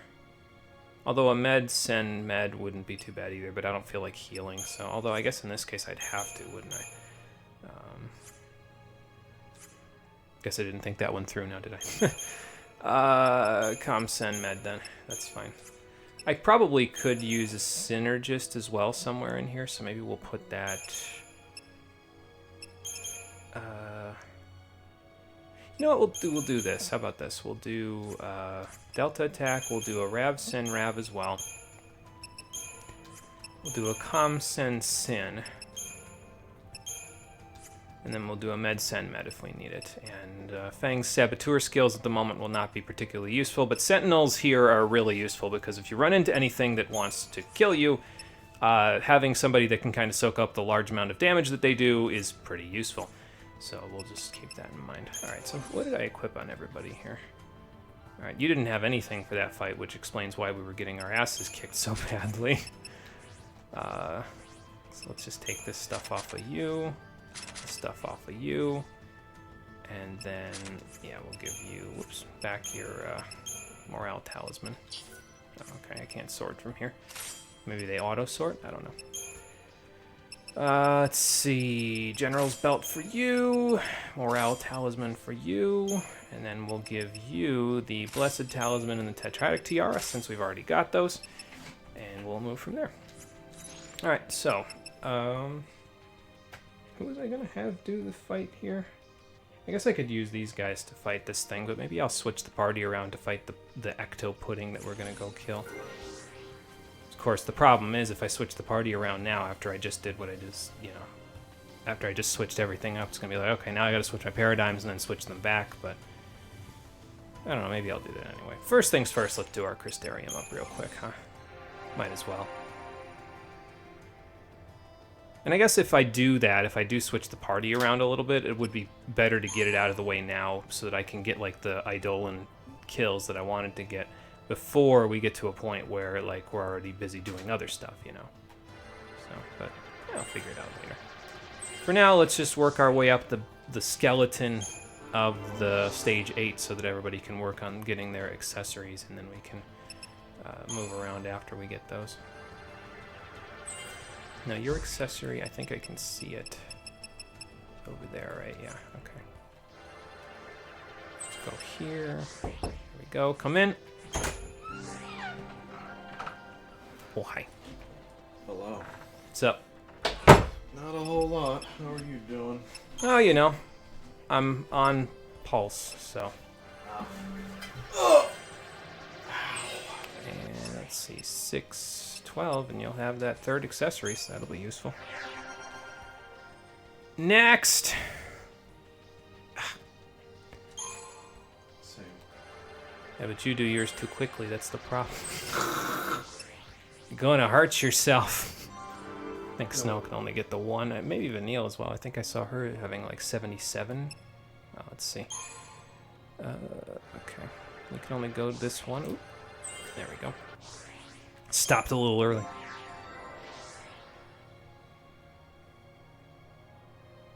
Now, the reason I should mention why a lot of people go off to those grind spots that I was mentioning previously is because it's a little bit easier in terms of, like, if you just do the grinding immediately by fighting a whole bunch of stuff in a row, you don't have to, like, slowly chip away at the Crystarium. So that's why a lot of people do that, but not really something that I'm particularly interested in doing.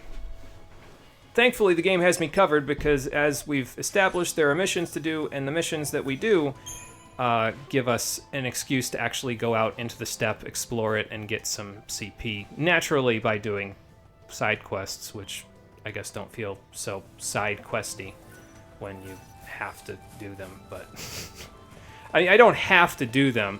If I wander off towards the objective marker all the way up there, there is a fight up near there that I can probably show if we ever go near that place. And what it is it gives you're guaranteed to get a preemptive strike if you go fight it, because it's a bunch of enemies fighting each other. And then you can just kind of fight them both at 50% of their normal HP because they're fighting each other rather than fighting you. So if you get a preemptive strike and fight them, that's how that works. Nice doggy. Nice doggy. Rod of Thorns.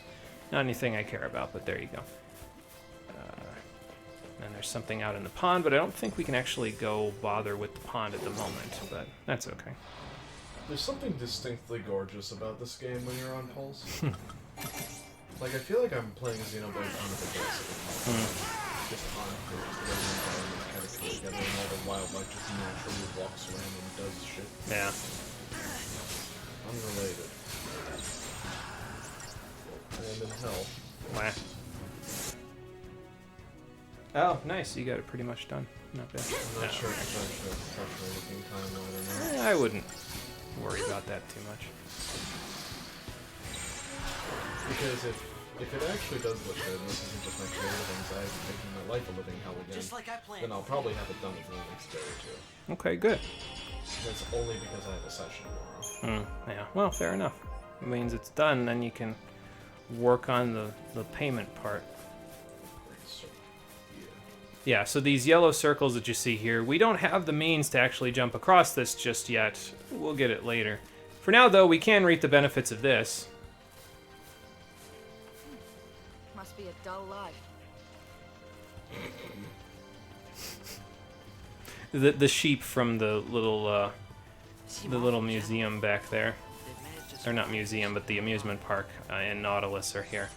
And I just find them fun to look at, especially if they make their little sound, their little baaing sound, but yeah, that. Okay, so I guess we'll save while we're here, and, you know, actually before we do that, since I want to use an Eidolon to kill this one, I guess we'll swap the party around, which means I'm gonna have to do paradigms again twice, but it's fine. It will be fine. Let's see, how do I want to do this? So definitely want that there, and then we can do com rev, that.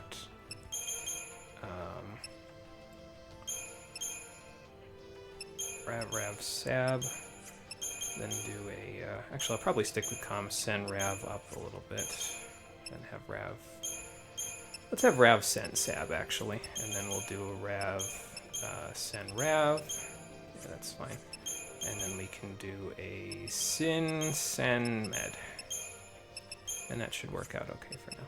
Not a whole lot of saboteuring, I know, but it's fine. It should be fine anyway. Okay, now we gotta equip everybody with their generalized stuff. Do I want them to have this stuff for now? Not particularly, but I guess I can take care of it. Why not? Get the Whistlewind Scarf on you. You guys can keep the morale talismans and stuff because that's what I'm planning on having on you anyway. And you can keep that stuff, actually, because if you keep that stuff, then I can give you... Well, maybe I'll just give you the Aurora Scarf for now, and then once we get you your third accessory slot in a short time, then you'll be fine anyway. But that leaves the General's Belts and Witch's Bracelets free for Saz, Snow, and Vanille to equip, so we'll equip them with that for some general defense, and then we'll give them the Scarves once they get their third accessory slots, and we'll be good to go, I think. Alright, so let's save, and then we'll go confront our prey. Don't think it'll be too tough to fight, but well, you never know, we'll find out. And like I said, I'm planning on having Saz kill this one with his Eidolon just to give the Eidolons a chance to actually do something. Because a lot of people don't even use the Eidolons. I don't know, I find that. We've been using Odin a little bit, so I figured we might as well just use one of the Eidolons at least. Why the hell you wouldn't use the Eidolons? Well, I think the reason why a lot of people don't use them is because they don't stack well with the strength that you get over the course of the game. So, like, they don't stack as quickly as the rest of your skills do, I guess what I'm saying. It just seems a little strange to me, given that the Eidolons are pretty much a core part of combat, given that one of the things they can do is straight up just give you the clear advantage you need with some of the more challenging encounters in this game. Yeah. Cough, cough.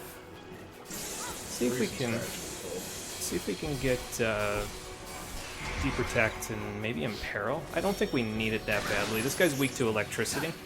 So, okay, well, there's D-Shell, Poison, and Imperil all in one, so that's good. After this, I'm going to switch over to Sin Sen Med. We don't need the healing at the moment, but what it's going to let me do is it's going to let me synergize with Brunhilde when I summon her. So let's do that right now. I summon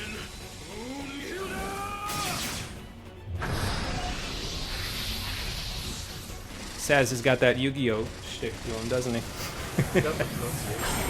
Yeah. There you are. About time you showed up.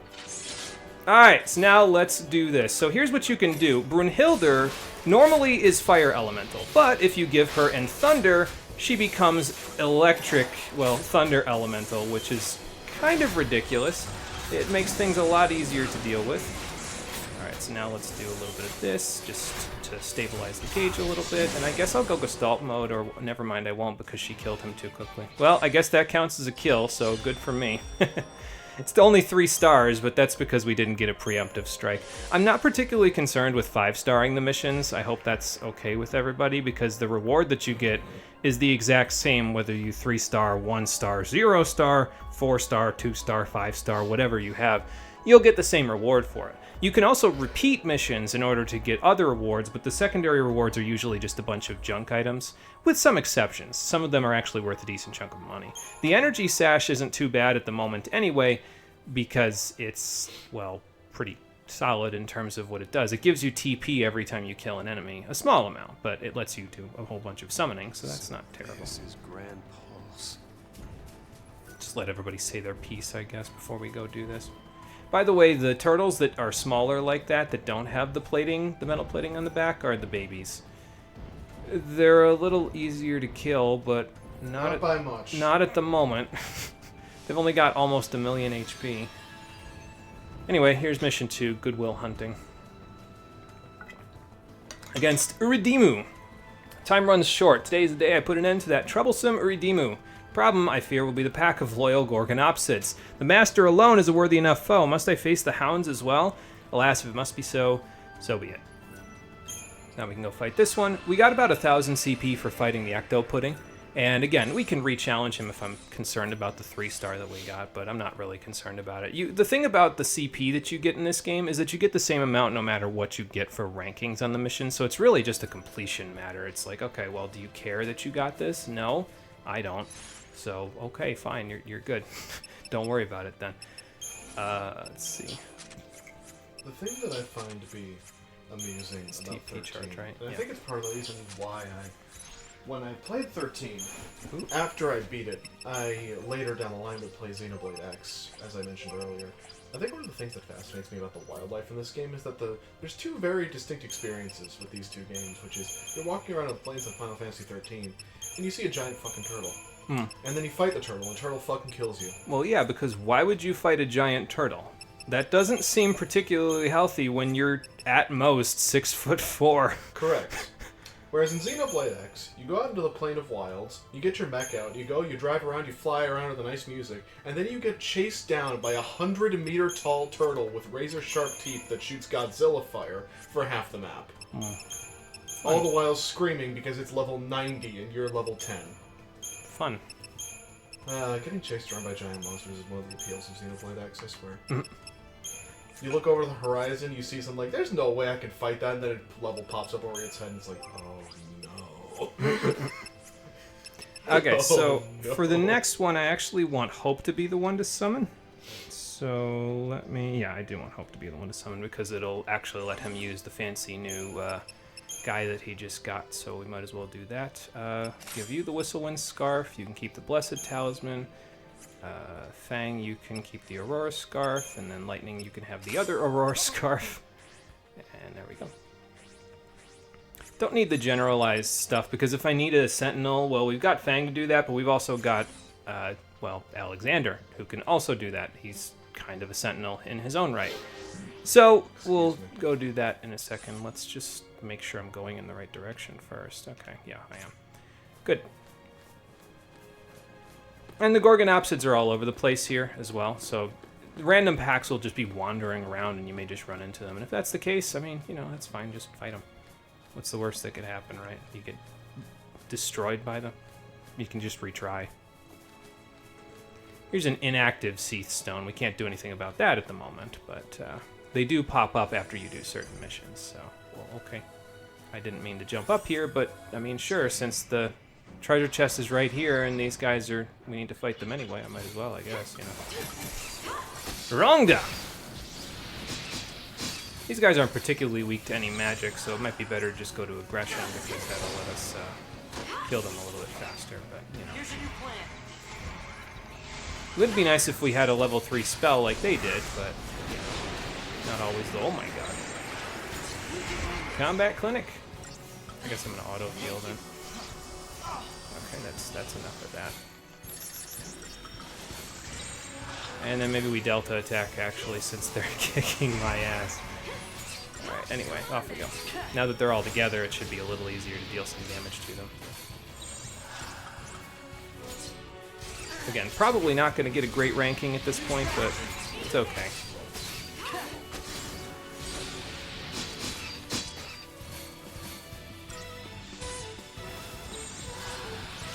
Stop him from doing his thing there. There we go.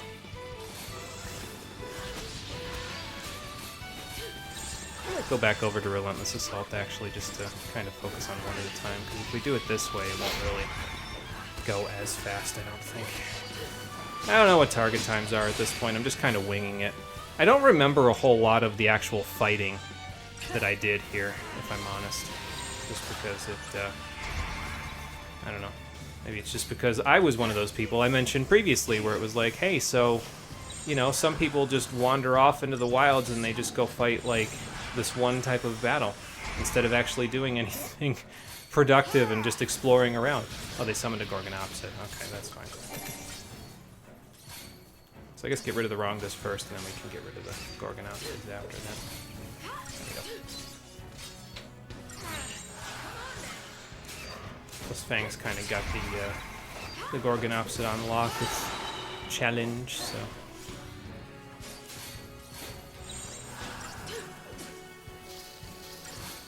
And then off we go. Just remember that these guys are weak to Blizzard because that will come in handy in the actual fight. It'll give you something to cast. So. Let's keep this up. Oh, that was a 5-star anyway. Nice. Had a target time of 19 minutes? Why? What was going to take 19 minutes about that? Oh, anyway.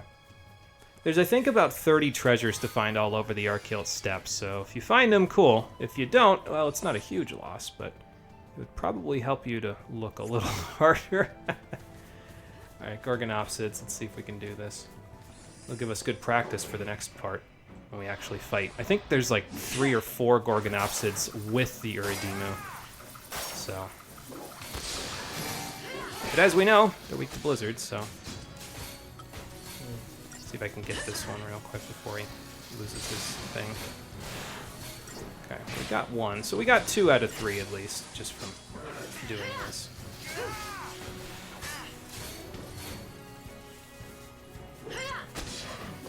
The power chain will help. Might as well do single blizzards now that he's staggered. I don't actually know if doing double Blizzara is better in any particular instance than doing 4 single blizzards. I think it gives you about the same amount of stagger gauge, so I guess it just depends on what you want to do.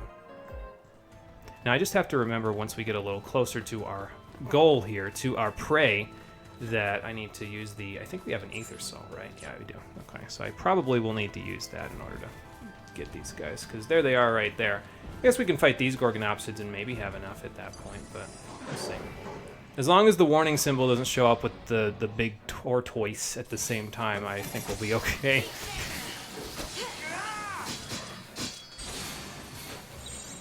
Yeah, you get them one at a time, and that does about what we needed to do. At least for now, until, you know, if this happens. I probably shouldn't, have done Delta attack. I probably should have switched to... Yeah, thanks, Lightning. That's real helpful after the fact. But yeah, as you can see, sometimes it might be better to just start with Sentinel so you don't get your ass kicked, because Sentinel can provoke all those enemies and then keep the aggro and keep them from killing you. So be prepared for that to happen a few times. It's okay. Pulse is hell. Again, as much as Fang doesn't want to admit it, this place is not nice. So. What's the phrase? Fucking... Hardly you take out an entire ass friend dragon in 30 seconds, but get wiped by a fucking pack of 5 goblins. Yeah, and goblins are a whole nother shtick here. We'll finally find Final Fantasy XIII's variation on goblins on Pulse, and oh my god. They are interesting. We'll just say that for now. I can physically hear the PTSD in your voice. Well, they have a similar... So a lot of the creatures on Pulse do a similar thing to what those Gorgonopsids just did, which is they viciously go after a single party member. It's kind of why a Sentinel feels so at home here, because then you can just draw the aggro right to one person who already has large defense bonuses. So it makes it a little bit simpler than just kind of like, you know, trying to deal with all of that on a person that doesn't get defense bonuses, like Hope as a Ravager, who is just about the frailest thing alive in your party at the moment. So there you go. It's unfortunate there's no quick save option, but I guess there's a retry option right away, so it doesn't really matter too much. You could also get a preemptive strike on these guys, and it would probably help a little bit more if you, you know, could do that. But yeah, I mean, I have 1 Decepticol left, but why would I bother? You know, it's fine. Just fight them all up. No big deal. Anyway, there's the mark, so see if we can get this going. But yeah, as you can see, having Fang kind of with the Aurora Scarf there makes a huge deal in terms of our ability to actually, like, deal with the enemies here, because then they can just instantly start attacking. And that's a lot better for us, so. I'm using Thundara, by the way, because the Uridimu is actually weak to Thundara. And I think right after this, I'm actually going to summon real quick, because we can deal with the rest of them without everybody else's help.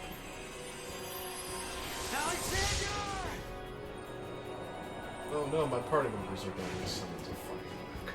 Actually, that is a strategy, because summoning fully restores your entire party's hit points, so... Thanks for not hitting me on the way down, big guy. Need your help, big guy. Alright, anyway, back to it. So Alexander will use Lofty Challenge, and that will cause all of the enemies to be drawn to him, and that will actually extend his Gestalt gauge. It'll also stabilize the gauge when you use it, so that's a little helpful. Jesus Christ. He also has the highest SP of any summon in the entire game, so that makes things a little bit easier. So let me target the Uridimu, actually. Jesus, he's juggling them. Yeah, why don't you hit him, big guy, so we can stabilize the gauge a little bit. There we go. Soaring uppercut. And I think we go Gestalt mode now. Okay, let me up. Summon the castle. Let's play chess a little bit. Now, I forget what it is, but there's one skill that you can use here that's actually pretty solid because it inflicts deep protect on the enemies and it inflicts physical damage, so obviously that can be spammed pretty nicely. Okay, let's do this. So let's do that. What is it? Retributive Blast, that's it. Target the Uridimu, see if we can stagger him. There we go. Oh. Now, it inflicts deep protect for 4 seconds.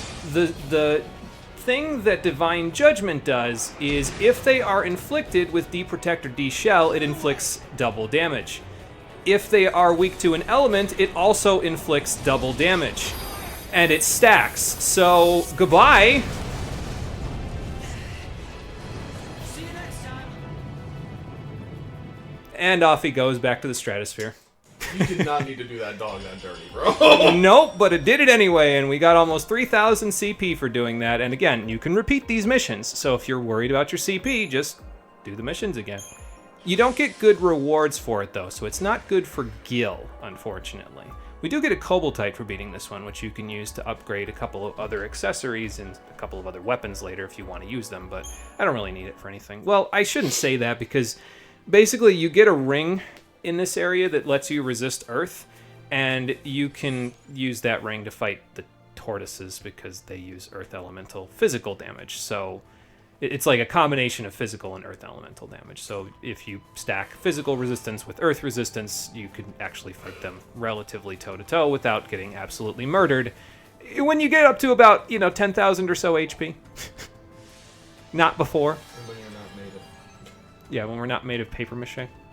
Massif Contamination, fighting an Oogaloo. I must hurry to the Yas-Chas Massif, or the Oogaloo, lord of its peaks, is my prey. Yet those peaks loom distant on the horizon, and already my limbs refuse the urgings of my mind. Please obey, but for a few days more. Would that I could still the passage of time.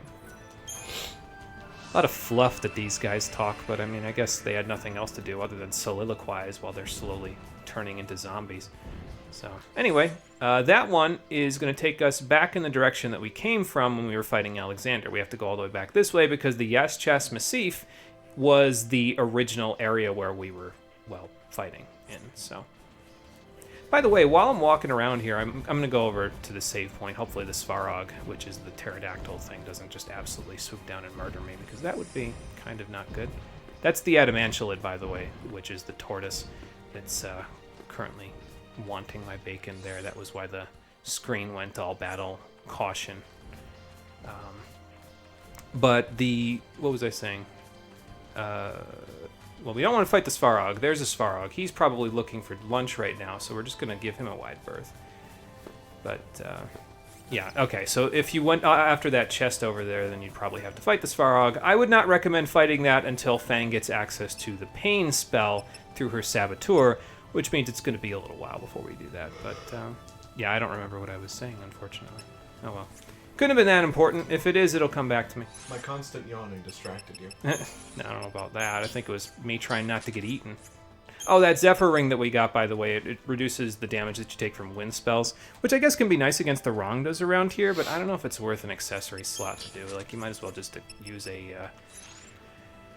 what is the bracelet? Witch's bracelet? Yeah, that one. You might as well just use that for the overall resistance, because they don't just cast Eroga, although that is probably the most annoying spell that they use, to be fair. But it's not the only spell they use, so... Alright, let's keep working on everybody's stuff, I guess.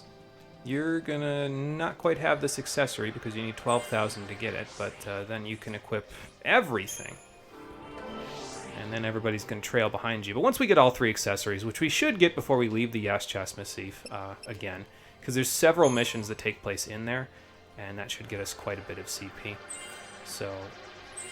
once we leave, by that point in time, we should be in decent shape. Like I said, I want to make sure I can equip all the accessories before we leave the step the first time. Although there's quite a few missions to do here. There's, I think the first 14 or 16 missions are here. I forget which. But, excuse me, it gives us plenty to do, at least.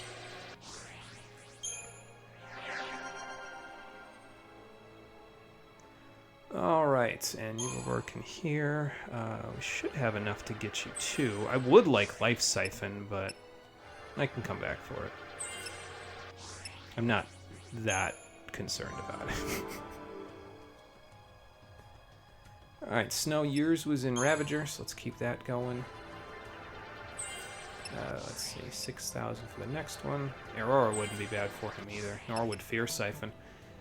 But that's fine. We'll have all this extra stuff, and as we build ourselves up here, these battles will get easier, obviously, than just kind of hoping for the best and using a Sentinel while we're at it. So, alright, your accessory, that's Curasa, is up here. Okay. So first of all, we're going to keep going on the ring. Not at the next traffic light, but at this traffic light, the HP traffic light. Okay, got it. And we need 6,000 to keep going, so... At least she's getting a good chunk of HP out of this as well. And as we go a little bit farther, like maybe before the end of this stream, I'll go show the spot that I was mentioning previously, but that would require us to walk all the way. That was what I was going to say. It will require us to walk all the way up to the northernmost section of the Archaeot Steppe, which of course would also require us to walk all the way back down. But if you go up there, well, it serves a couple of purposes. First of all, it lets you CP grind, which I wouldn't recommend there unless you really feel like you need to, because, I mean, I guess it's all in one spot. But the other thing that it allows you to do is it allows you to take a whole bunch of steps on foot on Pulse. And believe it or not, this is going to sound ridiculous, I know, but hear me out. There's a pedometer on Pulse that gives you rewards based on how many steps you've taken. So eventually we're going to want to take a total of 10,000 steps on Pulse. Now here's how it works. So the grind spot up there, the enemies that you can fight in order to get the CP up there, they respawn when you move back towards, there's a save point nearby them up a hill. So it takes about 25 steps to walk from their battle encounter to the save point, and then about 25 steps to walk back. So if you do that, just a loop where you go to them and then back, you've taken 50 steps. So 10,000 divided by 50 is 200. You do that 200 times and bam boom, you've got all the steps that you need for your pedometer. That being said, fighting them 200 times in a row is probably going to get a little boring, first of all. And second of all, it'll get you 1.32 million CP because they give 6,600 per fight. And that's a lot, probably enough to max out everybody's, it's definitely enough to max out everybody's primary roles. It's at the end of stage 8, and that'll give you nothing to do for the rest of the chapter in the primary roles. It'll let you work on the secondary roles, probably quite a lot of the secondary roles as well, more than you need to, but it just seems like a lot, and it's really monotonous, because once you do the fight once, and you do it correctly once, it's like, okay, cool, how many more times do I have to do this? Oh, 199. Well, shit. So, yeah, no, it's like, I don't know if I'm... fighting something 200 fucking times. I don't know if that's my idea of a good time, if I'm honest. So I'm just gonna do this the normal way. which is to say just blast these guys with Blizzard until they die because they're pretty weak to it. Now that being said, I'm also going to use quote-unquote Blizzard in the next fight as well, because the next fight, I think the Uridimu, no, not the Uridimu, the Oogaloo, sorry, some of the names are a little similar. Just silly Pulsean language stuff. That's how it's done. But I think the next fight is also weak to ice, if I remember correctly. So we're going to have Snow use Shiva once we get up there. And once we've done that, I'm actually... Hey, big guy. I'm actually going to save the other two Eidolons because, well, Vanille hasn't gotten hers yet, and Fang got Bahamut, but I'm going to save that one for a different fight, so... A little bit later. I consistently forget that Fang just has Bahamut. Yeah. I don't remember why.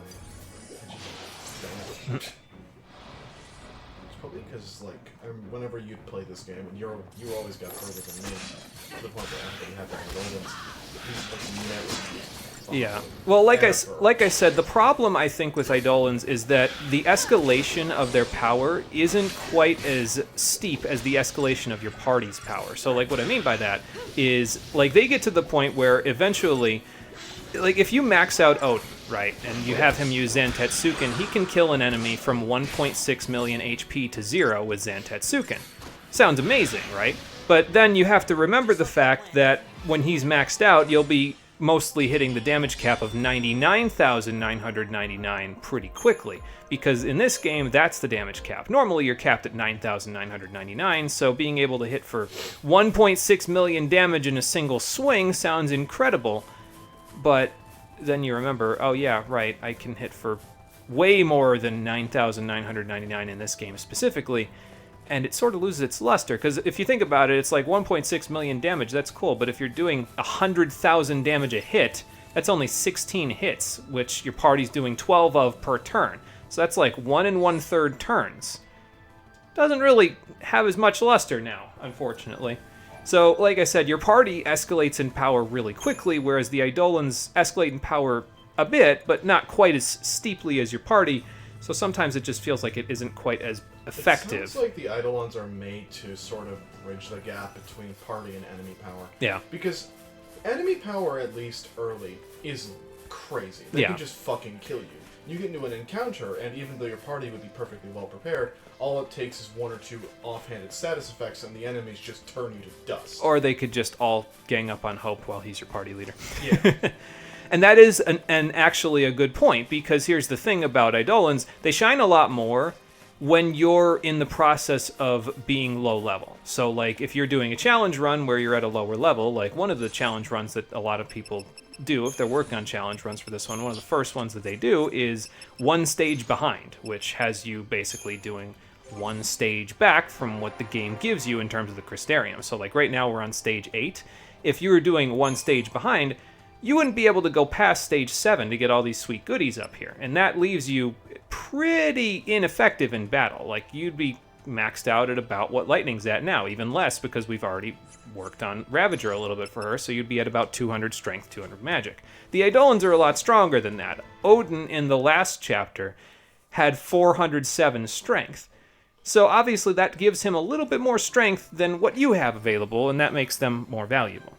So if you're low level, yes, it works pretty effectively. If you're not a low level, it doesn't work quite as well, unfortunately. Anyway, we're back in the Yas-Chas Massif after what we just did. Oh, green one. This one will not be open just yet. If I remember correctly, those yellow-green looking ones are Waystone missions. I think the red ones are Paling missions. We'll talk about those when they actually open up. Fuck? Oh, one of those killed my airship earlier when we were flying down here. See, this is what I mean by environmental storytelling. That's fucking terrifying. You walk into this area for the first time, you see that thing fly by, and you're like, what the fuck? But yeah, so we're back at base camp. So that was what was over by that machine over there, is next to our base camp was the actual method to get to the Archaeid Steppes. So I guess we just decided to go exploring a little farther, and that took us where we need to go. The objective marker, by the way, will always show the top of the Archaeid Steppe. So the destination will always be there. So you want to look for your actual mark, which is, in this case, over in that direction. So, let me see, before we go anywhere, does Hope have enough now to get his accessory? He does! So let's grab that for him so he can equip all of his stuff so that he can show everybody how it's done. And then we can get everybody else theirs pretty soon after that. Alright, there we go. So now he's got his 3rd accessory slot. So now, I think what I'm going to do is I'm going to go back to... Okay, I guess he's just got to get those magic nodes because those other ones are further along on the grid. But I think what I'll do is I'll go back with each character and I'll grab the stuff that were on the branches that we didn't get on the way to the accessory. And then after that, we'll make it a priority of getting a TB level, which is up here, and it's in fire, so that's, I was going to say, either in water and frost. Incidentally, I'm thinking, oh, bravery and faith, there we go. I'm thinking I might try to actually have Saz kill something with Brynhilder's Gestalt eventually. I just didn't think about it because we killed that ecto-pudding too quickly with it. So, I don't know. I'll try to probably have him kill something else with it, but I'm going to have to find a mission where it's actually something I want to kill with fire, where it's like, oh, this enemy's weak to fire? Okay, cool. But we'll figure that part out later. Oh yeah, before I save, I might as well give Hope his 3 accessories. Because that's why I bothered doing all that, so let's do that. Excuse me. Alright, so no Whistlewind Scarf for you anymore, young man. Here's your Aurora Scarf. Keep the Blessed Talisman for auto faith, and then the Tetratic Tiara for auto Tetra defense. So now, when Hope begins a fight, he'll begin the fight with a full ATB bar, auto faith, auto protect, auto shell, auto veil, and auto vigilance, and that should keep him alive a lot longer and let him cast a little easier. Thanks to the vigilance, he won't get interrupted nearly as much. So this is kind of the setup that I want for everybody in the battle party. I want them to have either Whistlewind Scarves if they're the leader, or the Aurora Scarf if they're not. A Morale Talisman for Lightning and Fang. A Blessed Talisman for Hope because he doesn't have any physical attacks. And then the Tetratic Tiara for everybody, so they have auto Tetra defense. Now again, I should mention, auto Tetra defense only lasts 30 seconds, but by the time we get to the point where we have everybody's 3 accessories, we should be pretty well structured in terms of being able to fight the enemies around here. And I don't anticipate the battles lasting longer than our auto Bravery or auto Faith actually last either. So those, if I remember correctly, last 60 seconds. So if a fight goes longer than 60 seconds, we probably shouldn't be using this party. Once we get to that point where we're that strong, that's the gist that I'm getting at. So if it's a larger, like a boss type enemy or something, then and it's lasting longer than 1 minute, we're probably doing something wrong by the time we're ready to actually confront the step and get across it all the way. So, but again, I wouldn't bother going after like the behemoths or anything like that on the step just yet. You can kill them, but oh, it's not very easy. One wrong move and you're pretty well screwed. Do they take... Okay, they absorb water. So if I had Fyra or Blizzara, this would be a little simpler, but I do not, so... Alright, let's just double up on Blitz. That should make it a little simpler to kill these things. And it'll let Hope use Fyra, which will obviously kill them a little bit quicker than me killing them with none of that.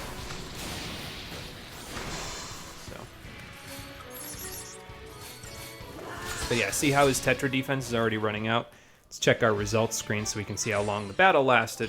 And you can see it lasted 29 seconds, which again gives you the impression that, yeah, those last 30 seconds. But still pretty good. It gives you the opportunity in the early parts of the fight to get the stagger down. So if they're hitting you, you've still got Protect and Shell and Vigilance and Veil to prevent status ailments and keep you from getting knocked off your feet as much.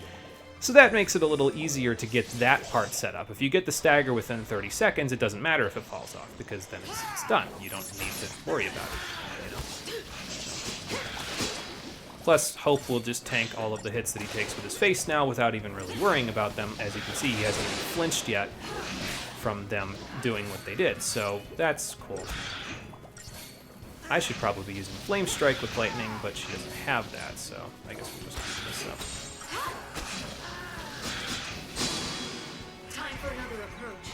You know what makes See no if I can get a sense? refresh, but I did not. What? Why do the flans look tasty? Well, they're called flan. Okay, let me break this down.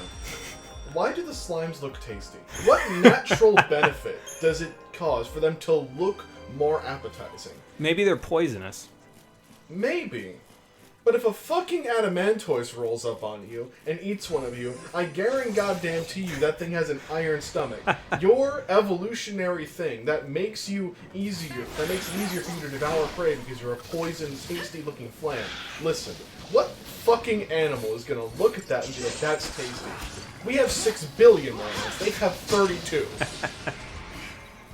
The only reason we associate that with being tasty is because it's a human food. So unless they smell good, too. Yeah, well, that's possible as well, I suppose. I'm getting into the fucking scientific nature of flan evolution. What the fuck is happening? And honestly, though, we're thinking about, okay, well, what's the food chain around here? Well, you missed the cutscene when we first got here where Titan ate an Adamantoise whole. So he just sort of picked it up off the ground and said, oh, this looks tasty. Ow! You know, sometimes I forget about that cutscene. Titan is unironically the most terrifying entity in the entire game. Well, the funny part is there's actually side quests, well, hunts, really, the Seath Stone missions that involve Titan. You don't fight him, but he gives you trials, which I guess help make you stronger, so I suppose that makes him a bit of a bro, but, you know, whatever. Point of the matter is Titan tests you over the course of about 10 of the 64 available missions in the game. I'm not a big fan. I'll talk about why later, but for now, we're not even anywhere near the point where we can actually access the thing that he can give us, so... The amusing thing about Titan is that you spend the entire game thinking he's going to try and kill you at some point, and then he never does. Like, he's too big, he's too cool looking, and the game never does fucking anything with him. Yeah, it would be kind of interesting if you, like, had to do something more with him, but, I mean... They kind of did something like that in Final Fantasy 15, which I guess worked out okay for them. They also did it in 16. Yeah, that's true. Titan fight in 16 is fucking ridiculous. Because once they did the Titan fight in this, not in this one, once they did the Adamantoise fight in 15, they kind of said, well, now we kind of have to do this again.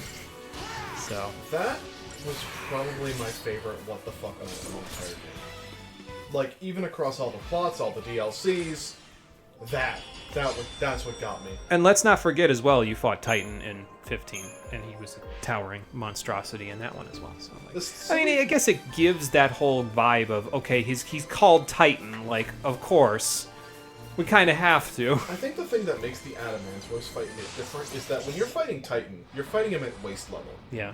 Like, when you're on the mountain in 15 and you're beating the crap out of him, you only see his waist. Like, yeah, that's true. He jumps away and you see his full height, but you're high up. Yep. The Adamantoise not only spawns in 15 naturally, like, you see the mountain stand. Yeah, well, here's the thing, is that mountain's been there since the beginning of the game. Like, it's just there. It's just hanging out, and you don't think anything of it. Okay, it's just a mountain in the middle of the desert. Like, that happens sometimes. There's natural mountain formations in the middle of the desert. Usually the desert is, like, in the rain shadow of a mountain. So... yeah, that might happen. It usually not one mountain just hanging out by itself in the middle of the place, but then again, it could be a plateau. We can't see the top of it. And then after the game's over, it's just like, oh, it's actually a giant land tortoise that's been sitting there the whole time, and now because we've been killing the monsters that are its natural, like, annoyances, the annoyances are gone, so now he's just spawning in and he's going to kill everything. Well, the thing that makes it so whoops. much more different is that the quest starts in Hammerhead, and you see it stand up from Hammerhead. It's terrifying.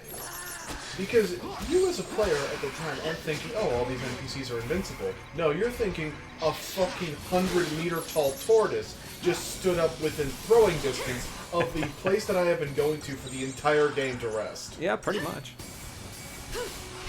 I'm a bigger fan of some of the other hotels, though, if I'm honest. Hammerhead, it's just kind of a trailer. Yeah, but that's what gives it charm. I guess that's true. And, I mean, you can't expect it to be anything super interesting in the beginning. Like, you're not going to a 5-star hotel when you have no guild to your name. As Prompto so eloquently put it at the beginning of 15, what's a gill? These poor sad sacks. You know what the worst thing is? Everybody makes the joke that 15 parties just boy bands and how they're dressed and all that, but honestly, I like the muted designs they have in that game. I like that most of them are just in black. I don't really care that much about their designs and stuff like that. I just care about the parties, like, how they feel together. And honestly, like, 15's crew is incredible. Like, they play off of each other really, really well. And you're with them the whole game, so they kind of have to, and they did a pretty good job of making sure that it never got annoying, at least in my opinion. Like, I mean, there's a few repeated lines here and there, but never anything that's ridiculous, you know? So. And even some of the temporary party members you have for 15 Yep. for extended periods of time, even though you didn't have them for very long. Yep. 15 will never know. If the game was actually finished, it probably would have been better. They never really given a shit. I don't know. I found that it was finished enough for my liking, just from the base game. So, but that's just me. I think part of the reason why is I've realized is that Final Fantasy 15 did this thing where it had the core cast, and then it basically had this like sort of side thing. Like your influence to buy the DLC was to find out more about these characters that didn't have a whole lot of point. They did things off screen, and the DLCs were to tell you what they did off screen. Yeah, so. And the thing is that you only got hints about what they did off screen, just enough to keep you in. Yeah. It was a good way to, influence people to buy DLCs, because then it's like, okay, I want to learn more about these characters, I want to learn more about what they did off screen. Because one of the things about 15 that I find that I kind of like about the game is the world feels alive. Things, really important things really important shit to the plot just happens off screen, and you really need to look for it. Like, something game-changing will happen off screen in another continent that's, like, stupid important to the plot, and it's only mentioned on a newspaper in one random fucking dungeon. See, but that to me, there was certain situations, like the newspaper in particular in 15 was like, I don't know how I feel about this, because they were hiding all of these really important events behind multimedia, basically. Like the newspaper event, I forget if this is the one you're specifically talking about, but the newspaper event tells you how the capital city fell, and that was a movie. And that means if you want the full context, you have to stop playing the video game and go watch the movie, which costs $12 to buy. And it's like, okay, how much of this do you want me to shell out in order to get all the context? Because you need the movie, several DLCs, and a book that was never translated into English because it wasn't particularly conducive to the rest of the English localized stuff. I can't help but feel like Square Enix might have learned from their fuck up with 15, which was, we're going to put half the story in DLC, and we're going to rely on the fact that the game gets popular enough to actually tell the whole story, because we're totally sure this game's going to be a smash hit. And then they just kind of didn't, because 16 is just an entire story. Yeah.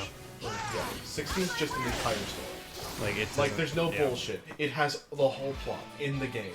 Well, they probably figured, like, they at that point, though, like, with 16, they've got enough other stuff. Like, they've got the Stranger of Paradise DLCs that are coming out, where they're still getting royalties from that. They've got the whole mess that's Final Fantasy XIV, where they're getting a ton of money from. So they kind of probably figured, yeah, we can probably just make a game.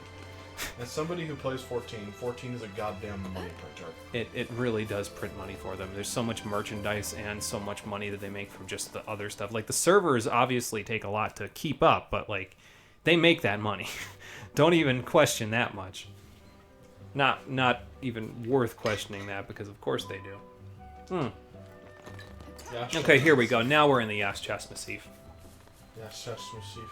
So where were we before this? Well, it doesn't matter. This is where we need to go in order to fight the Mark, so that's what we're gonna do. And the Mark is... Okay, well, there's our destination. I don't know if that's the mission Mark, or if that's just another way out into the Archeal Steppe, but that would make this a very short area if it was.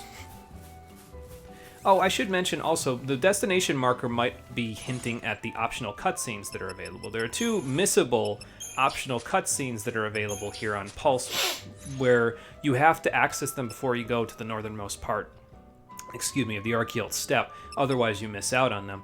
You get the data log entries for them anyway if you do miss out on them, so it's not like you're going to have just a hole in your save file, but you don't get to see the actual context for those data logs if you do decide to just go off and not look for them.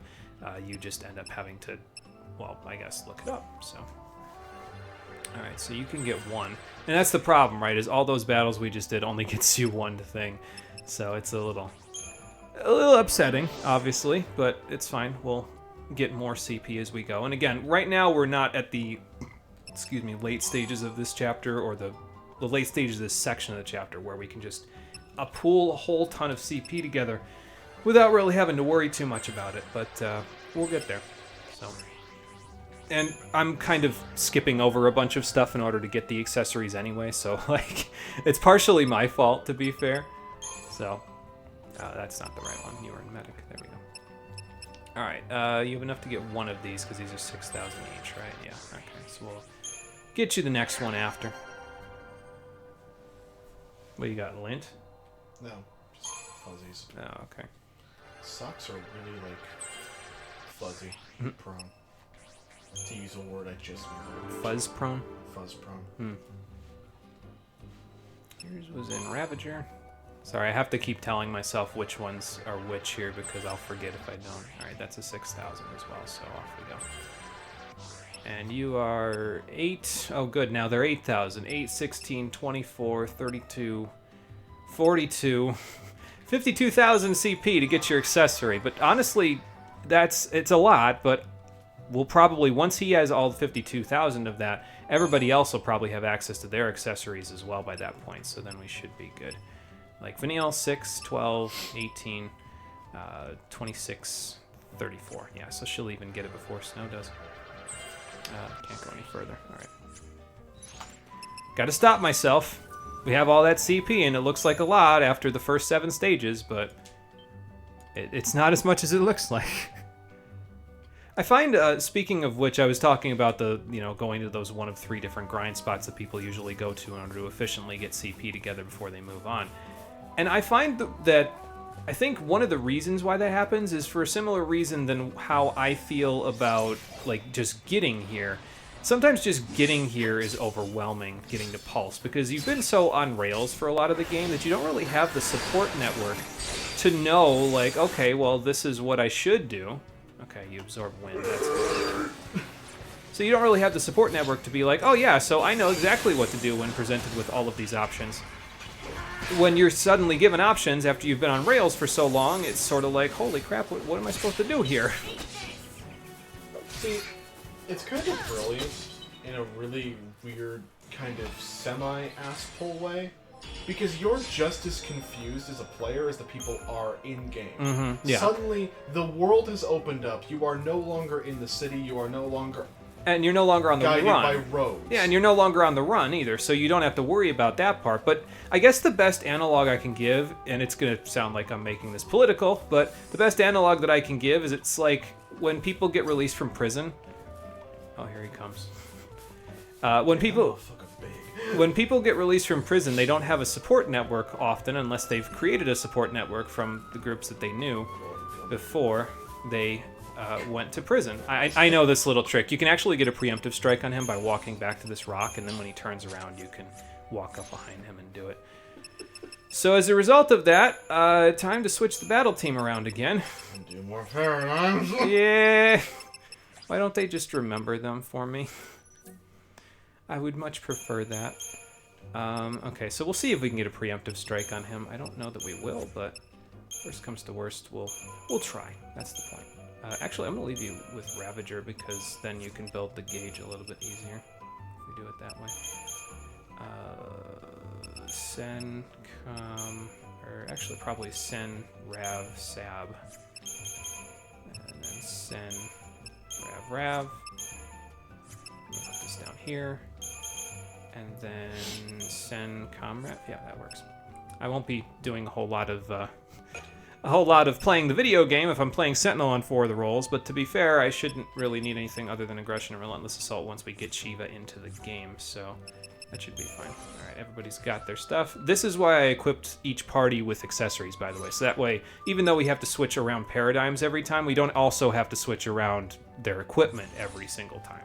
Like, most people, when they do this, they pick a core cast of 3 party members, and then if they want to use the other ones, not only do they have to switch around paradigms, they also have to switch around everything else while they're at it, so... Okay, well...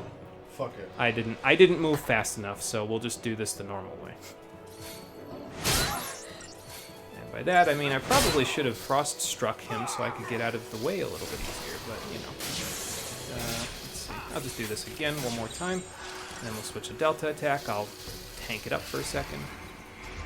Challenge will stabilize the gauge anyway, so that should help it. I can take it. Yeah, good. Curse. I love that. Metagard, please. Go ahead, all you guys get the stuff going, and then I think once we get that there we go. Go Matador. I'll go with Metagard while they build the gauge and get some stuff on him in terms of some debuffs. Well, Imperil will be nice. See if we can get other ones on him. That would be nice. Maybe Deprotect would work, De-Shell would work as well, and then once I get out of this, I think I'll summon Shiva. You are saying them, and they just... Yep. I know what the order is that they normally do them in. Imperil's usually the primary one Vanille goes for, then Deprotect or De-Shell, depending on what your party composition is. We have more physical attackers, so she'll go for Deprotect first, then De-Shell. And then she'll try to get Poison if all that goes up. Anyway, here's Shiva. We got him staggered already, so I'm going to switch over to a Ravager roll to build the Gestalt gauge, but then after that we should be able to just go straight for Gestalt, so... And also they launched the enemy, so that's cool. Alright, how much do we have left? We've got some good stagger to work with, so, and their Gestalt is full. We should be able to kill him right about now. We do this together. I'll probably do a couple of attacks, because you can do a wheelie into an Icicle Drift, and that basically pulls you towards the enemy and then knocks them up in the air, if I remember correctly. But he shouldn't be done with his stagger gauge by then. And then we can just Diamond Dust him to death. Is this necessary? No, probably not. But why not? Alright, wheelie is up next. So, and then Icicle Drift is this. And then Diamond Dust.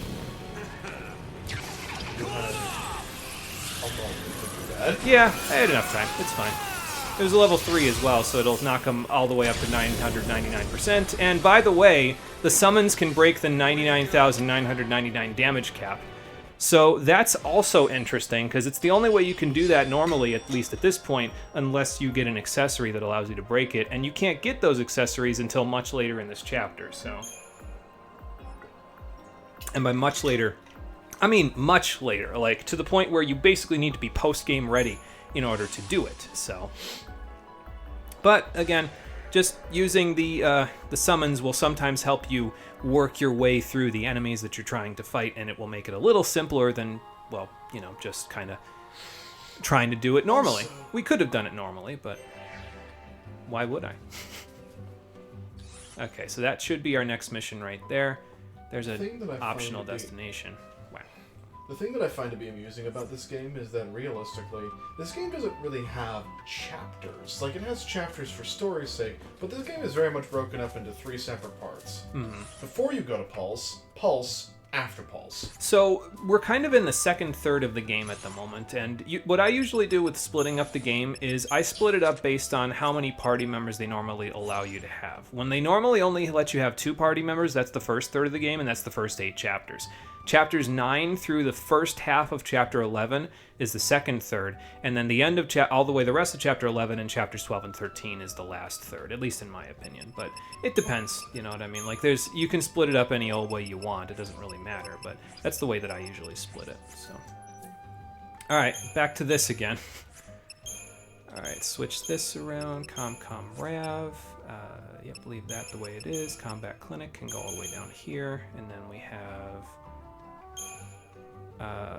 Let's see, I think we had Medicine Sin here, if I remember correctly. I mean, I don't want to be the medic, but, like, I'll do it if I have to. And then we had Com Sen Rav.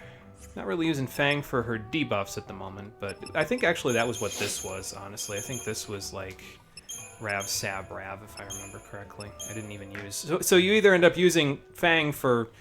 her debuffs, or you end up using Hope for his synergy, although I guess I could do this, honestly, like let him do a little bit of synergizing while we keep the gauge stable. It'll probably work. We'll see if it works. If it doesn't, then whatever. We're using it at the very least. We'll try to use it. Yeah, I might go back and actually do the Ecto Pudding when we go back to the step because, well, you know, obviously we're a little stronger at this point, and I'm not going to...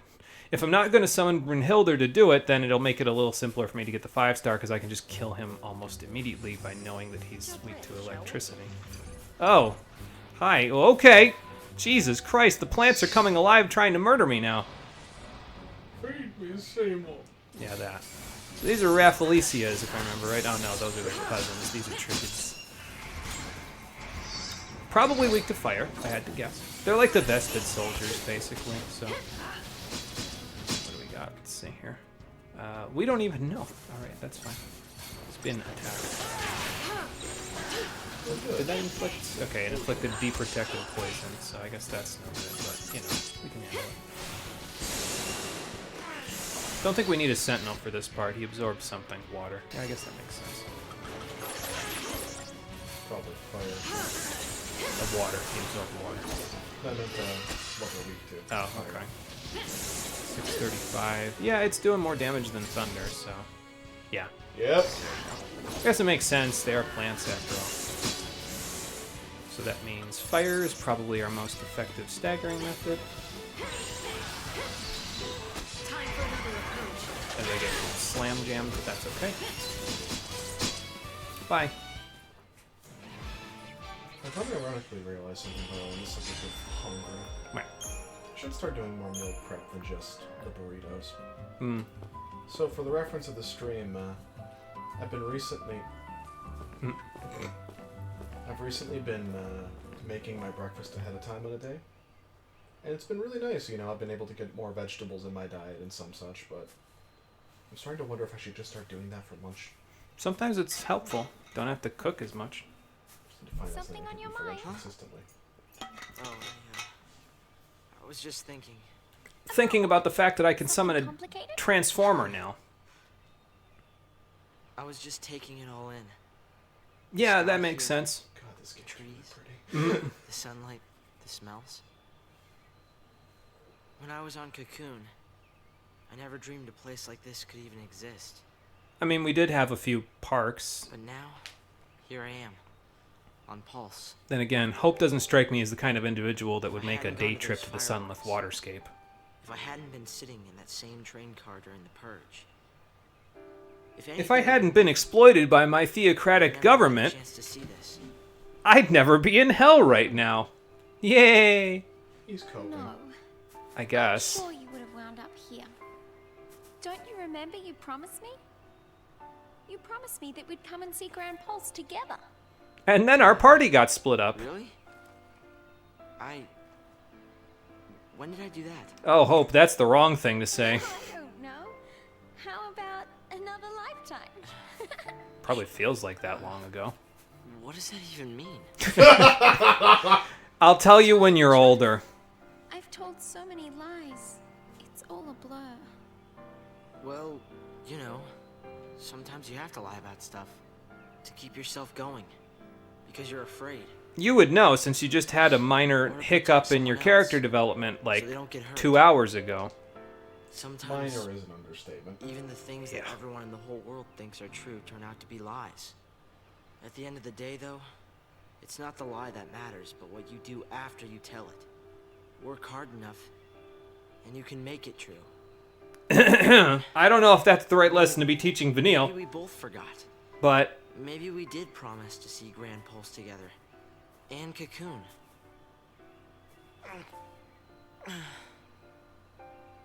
Thanks, Hope. Do something. I'll go talk to Fang now. Keep smiling. It makes me happy when you smile. So, like, whatever, they're flirting with each other, but the scene is important because it tells Vanille about the whole, oh yeah, you know, I'm kind of still lying to Fang thing. Wait a minute. You mean you were joking? Now we're Wah, even. wah. Hey! Wait! I'm just glad they're having fun, even though they're in hell. Like, this whole thing is obviously, like, fucked because, like, they're running out of time. But at the same time, again, they're having fun at it, so I don't know if I can be mad about it. Oh, boy. Well, the other objective marker's over there by the other Seath Stone, so I guess let's go see that. I forget if the yellow ones are just ones that aren't activated at the moment, or what the case is here, but I might as well go find it. Find out for ourselves. You know, in this particular case, being on Blitz actually might be useful. Who'd have thought? I was gonna say, go get them before they run away here, Lightning. All right, there we go. And I was just getting started. Full of vim and vigor there since you got your 4th ATB bar, huh, Fang? Well, there's more of them over there, but there's also a Seath Stone over here, so let's go see. Usually you can just hop on over stuff like that, by the way, if there's just an obstacle in your way around here. They won't give you like a direct jump point or anything, but you can usually just hop over. So this is a Waystone Seath marker. So this one, once you complete the mission, you can travel to other Waystones that you've activated. So if you ever need to come back to the Yash-Chas Massif, the next time you find another Waystone, you can come back to this point. And of course, this is mission 4. So kind of the first 14 or 15 missions in the game, they direct you in a very almost straight line to where you need to go, because most of the missions that are the next ones available to you are just near where the previous mark dies. So it actually kind of helps a little bit. It makes it a little easier for you to just kind of walk towards them without really thinking about, okay, what am I doing? Where am I going? How do I get there? You know? Anyway, this one's a hero's charge. We got to kill some Adroas. More of these little buggers. Don't know what the hell they're all about, but we've seen like 3 different ones since we got here. You mean to tell me my focus is to hunt that one-eyed Adroa that plagues the Ascendant Scarp? Did I really need to be made a l'Cie to go hunting? Did I not do that every day? Are l'Cie not meant to fight Cocoon? Is that not the reason I left, boasting of the feats of heroism I would accomplish? Am I never to return home again? This man had a heroic blue screen and then dropped dead right there. Fun! Anyway, our mark is, I guess up there, because the objective marker and the destination are in the same place. I wonder if I should go this way instead, or if I should just go this way because the game's directing me this way. I'm just going to go this way because the game's directing me this way. And we'll see what we find over here while we're at it. A new map, obviously. Like a new floor, basically, for us to go check. So, Mark is not in those directions. Save point. Now, see, I don't see the mark now, so that means I should go back. I need to find the mark. It's more important than the rest of this stuff. It genuinely is, though, because, like, I don't know, though. It looks like it's on top of the objective marker. It says it's in this direction. And it's not over here. All right, I'm going to go back. It's fine. We'll find it eventually. Or we'll hit a dead end, in which case I'll just, you know, be able to come back at that point. So, all right, what do we got over here? 1 slug. 4 slug. Oh, and these things too. Fun. Let's get rid of the slugs first. While we're at it, just blast with Axis Blade Blitz. I might keep going, honestly. We'll stabilize the gauge for the little guys. Or not the little guys, but the big guys if we do this way. Alright, off to Relentless Assault now. Gauges are nice and stable, so we can start blasting them with fire. Might take a little bit to get them there, but we should be okay. Hope's running out of his Tetra defense, but that's also okay. Alright, and then just go aggression to finish this guy up. Fang, why are you blitzing? There's only one of them. I guess so. There we go.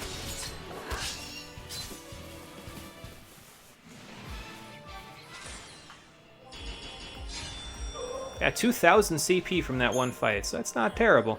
Like I said, we're going to start getting a little bit more the further we go. It'll get a little bit, you know, it won't be crazy unless we start doing stuff like fighting the one grind spot in the northern section of the map, but, well, we don't need to worry about that at the moment. We're not anywhere near that, so until we go back to the step, I don't think it's worthwhile to even think about that one, you know?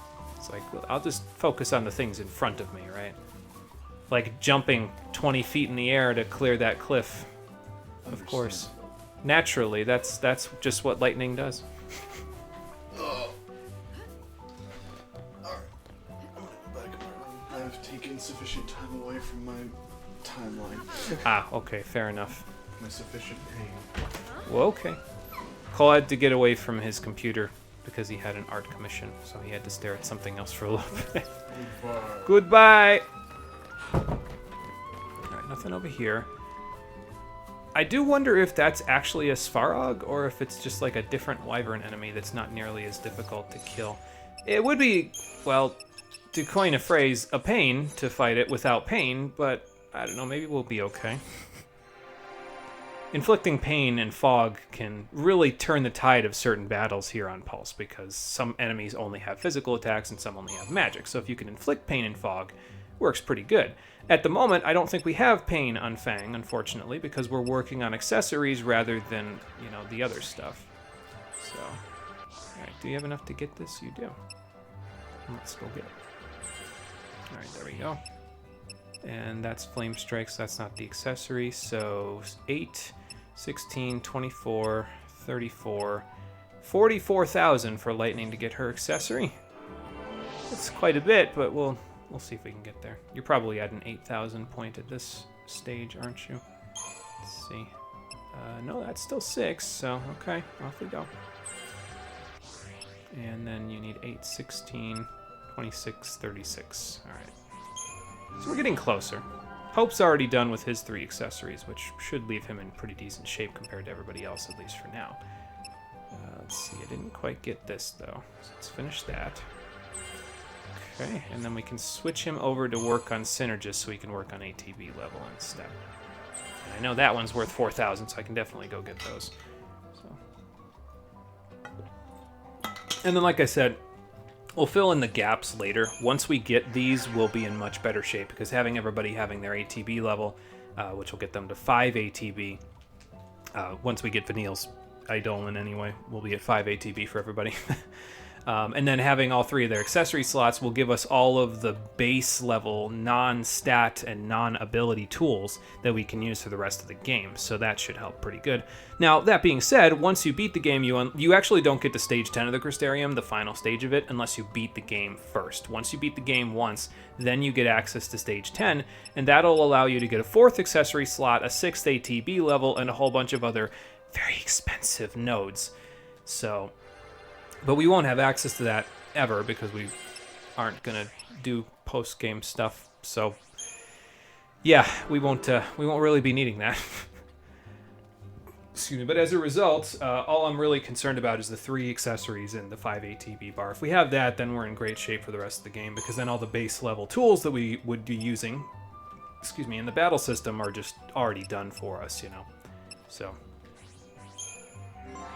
And eventually we're going to want to get level 4 in everybody's role levels as well for their primary stuff. Probably get level 1 for their role levels and their non-primary stuff for some of the stuff. We don't want to get it for everything, because that's a ton of CP, but we do want to get it for some things. So, right, 6, 14, and 22. So it looks like Lightning is currently the one that needs the most to get her accessory, unless I didn't think about it with Snow, which is a possibility, but not long. By the way, the other Tetratic Crown and Tetratic Tiara that I'm planning on getting for Lightning and Fang, we won't get access to it for a little while yet. It's not available until we do the first 14 missions. Once we're done with mission 14, we'll be able to get it a little faster, but until that point, not so much. Alright, well, come on down. See what you can do.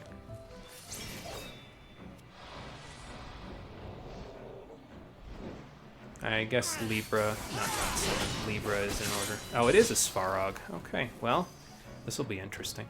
So he's weak to ice and wind. He is invulnerable to slow and curse, unfortunately. And he's resistant to physical attacks. So I guess that's good to know. I guess we do this, and then I move straight into Combat Clinic so we can heal ourselves up while Fang takes care of challenging him. And then we can go from there. I guess I'll just do this. Lightning, please get away from Fang. Please. Alright, now Delta attack. Why did the camera shift like that? That spooks me. Oh, she's cursed and fogged. That's fun. Do we have a Matador? Or not Matador, Mystic Tower. That works. Alright, what was he weak to? Blizzard and Arrow. Got it. Okay, so Blizzard, Arrow, Blizzard, Arrow. Very slow, but this will work. Once we get him staggered, it should be a little bit better, I think. Although I think I might stabilize the gauge a little bit here. But yeah, see how the fight's taking longer than a minute because we ran out of our debuffs? Or our buffs, rather. That tells you that we probably shouldn't be doing this at the moment. Just a thought. I'm just going to stick around, actually. I think we should be able to stagger him in just a second. Yeah, there we go. And now we go Relentless Assault, so we can blast him for 2 rounds. And then after we're done with that, we'll go Aggression and finish him off. Because now that he's staggered, it should be a little easier to... Feeding Stoop's not so good, but... Okay, well, anyway. Let's just get rid of him so we can't just do that again. Alright, I'll wait for 3 just to make sure I kill him.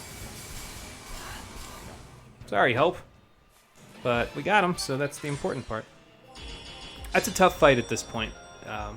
It might be worth it even to keep a Sentinel around, but I feel like if we do that, we're just losing out on offense. So if somebody dies, it's like, okay, well, not ideal, but I'll take it, you know. If you inflict pain on them, by the way, which, how far away is Fang from pain? It might be worth prioritizing getting it, considering it would just absolutely demolish these guys, but I think I'm pretty far away from it. Let's see, 4, 8, 12, 18. Yeah, she's 24,000 away from it, so I'm not going to prioritize that. But keep it in mind, because it is useful to get pain on that guy for when we get back to the steppe, because we'll be fighting... I don't actually know if the ones that are on the steppe are Svarogs, or if these are the Svarogs and then the ones on the steppe are a different variety. But we'll be fighting something similar to them pretty quickly, so... I don't actually know if you have anything interesting to use in terms of a Saboteur here, so... I guess I'll just start Relentless Assault and then go Delta Attack. I usually like starting Relentless Assault because it works pretty well as a catch-all no matter what situation you're in, so...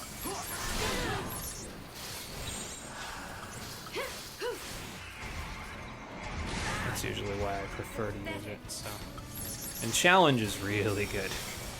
Almost guaranteed, if it's just a single enemy, having that almost guaranteed ability to just provoke them is real nice. So, I wonder if Double Blizzard, Double Arrow is good chain-wise. I guess I can always, like, do this. And just kind of quickly try to enter in my commands like I'm playing Tetris or something. Stay in this for a little while, and then we'll go back to Relentless Assault. Like now. Go, Fang, go!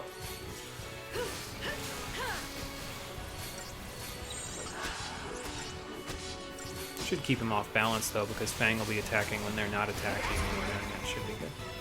I don't know if I have Ruin in there, so I'll just wait. Do that, so we can keep him as off balance as humanly possible, so he doesn't do that as much. Okay, got him, before he feeding stooped. Good. Just getting started.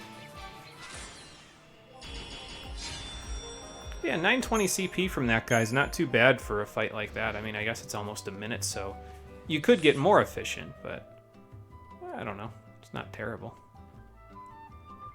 That was the rest of the Massif.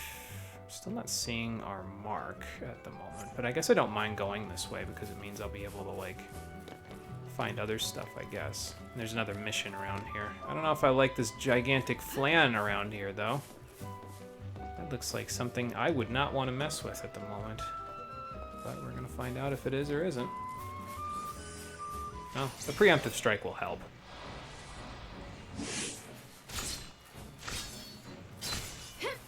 Hybrid Flora, huh? Actually, I'll bet you this one's not weak to fire. Yeah, he blocks it looks like. Maybe. He blocks something. Oh, he's immune to physical attacks. Okay, well that's interesting. That will do as much damage to him as we can while these guys are doing their thing. And then we'll go over to... actually, I'll go to Aggression now.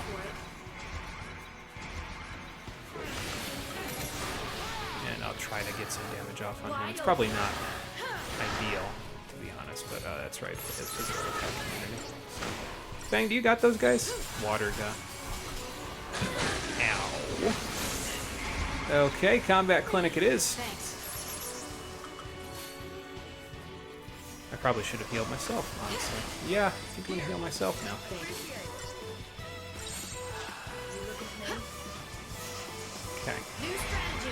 So, let's do some blitzing on the Alrones. Since that way these guys are just out of the way. Let me do another one. I know Fang is hurting, but we can fix that in a second. Okay, I'll heal myself a little bit. Back to Delta attack, get rid of the Alrones, and then we can get rid of the Hybrid Flora now that we've done good damage to him. Yeah, this is one of the reasons why I didn't want to buy Entrench for Fang. It's just because it's just not as optimal for her as using Steel Guard to allow you to do a lot better with your stuff. So I'll just top myself off real quick. Go back to Delta attack. We got to do some ruins.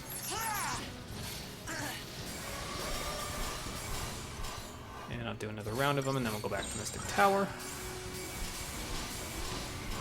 He'll be dead before we stagger him again, though. The rate we're going.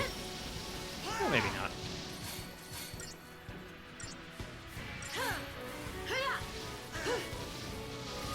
Alright, so keep this up, and then we'll go back to Relentless Assaults, like right after this.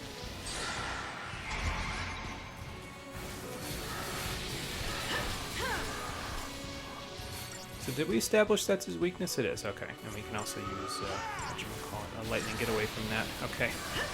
We hit him before he'd do it, good. As if there was any doubt. And 1800 CP, 5 stars for doing that, so that's not terrible. I'll take it. I don't actually know if we're supposed to go this way yet, but I'll take it.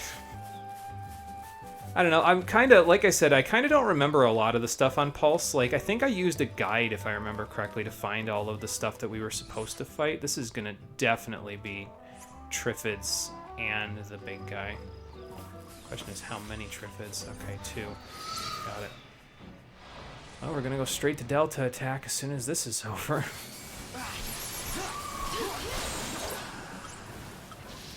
I don't actually think we should fight that guy first, if I'm honest. I think we should probably fight the Triffids first. So let's do that.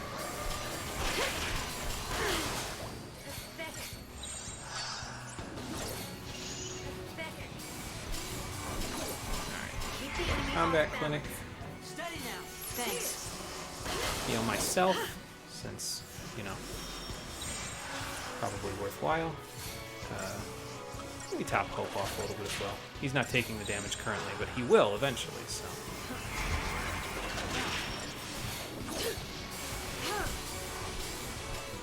Try and keep everybody as far away from Fang as possible. I probably should have had her go physically attack before I did this, but, you know, it'll work. Okay. Back to this, even though he's staggered. Gotta top Fang off before we continue. Okay, there we go. Because she's de-protected and de-shelled, and despite being our Sentinel, that's a problem.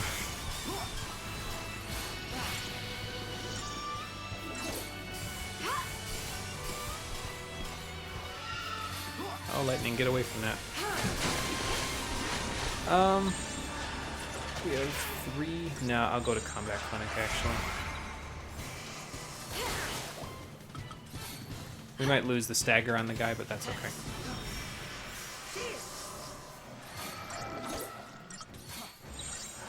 You can always go back and Delta attack once it's done.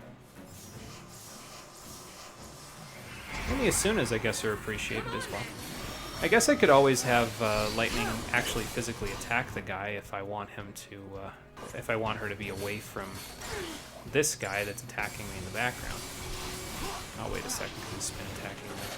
Lightning, please get away from her. Alright. Back here.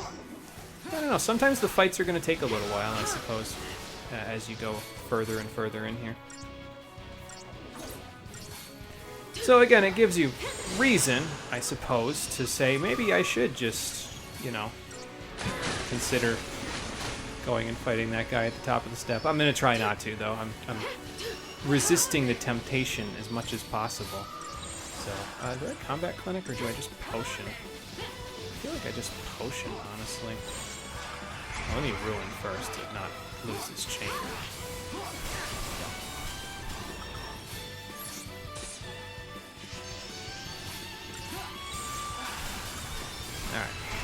tower. Get him staggered. I probably should fire arrow, honestly. I know. I see Hope's HP bar. Don't worry. I'm aware. I will attempt to not need to use it.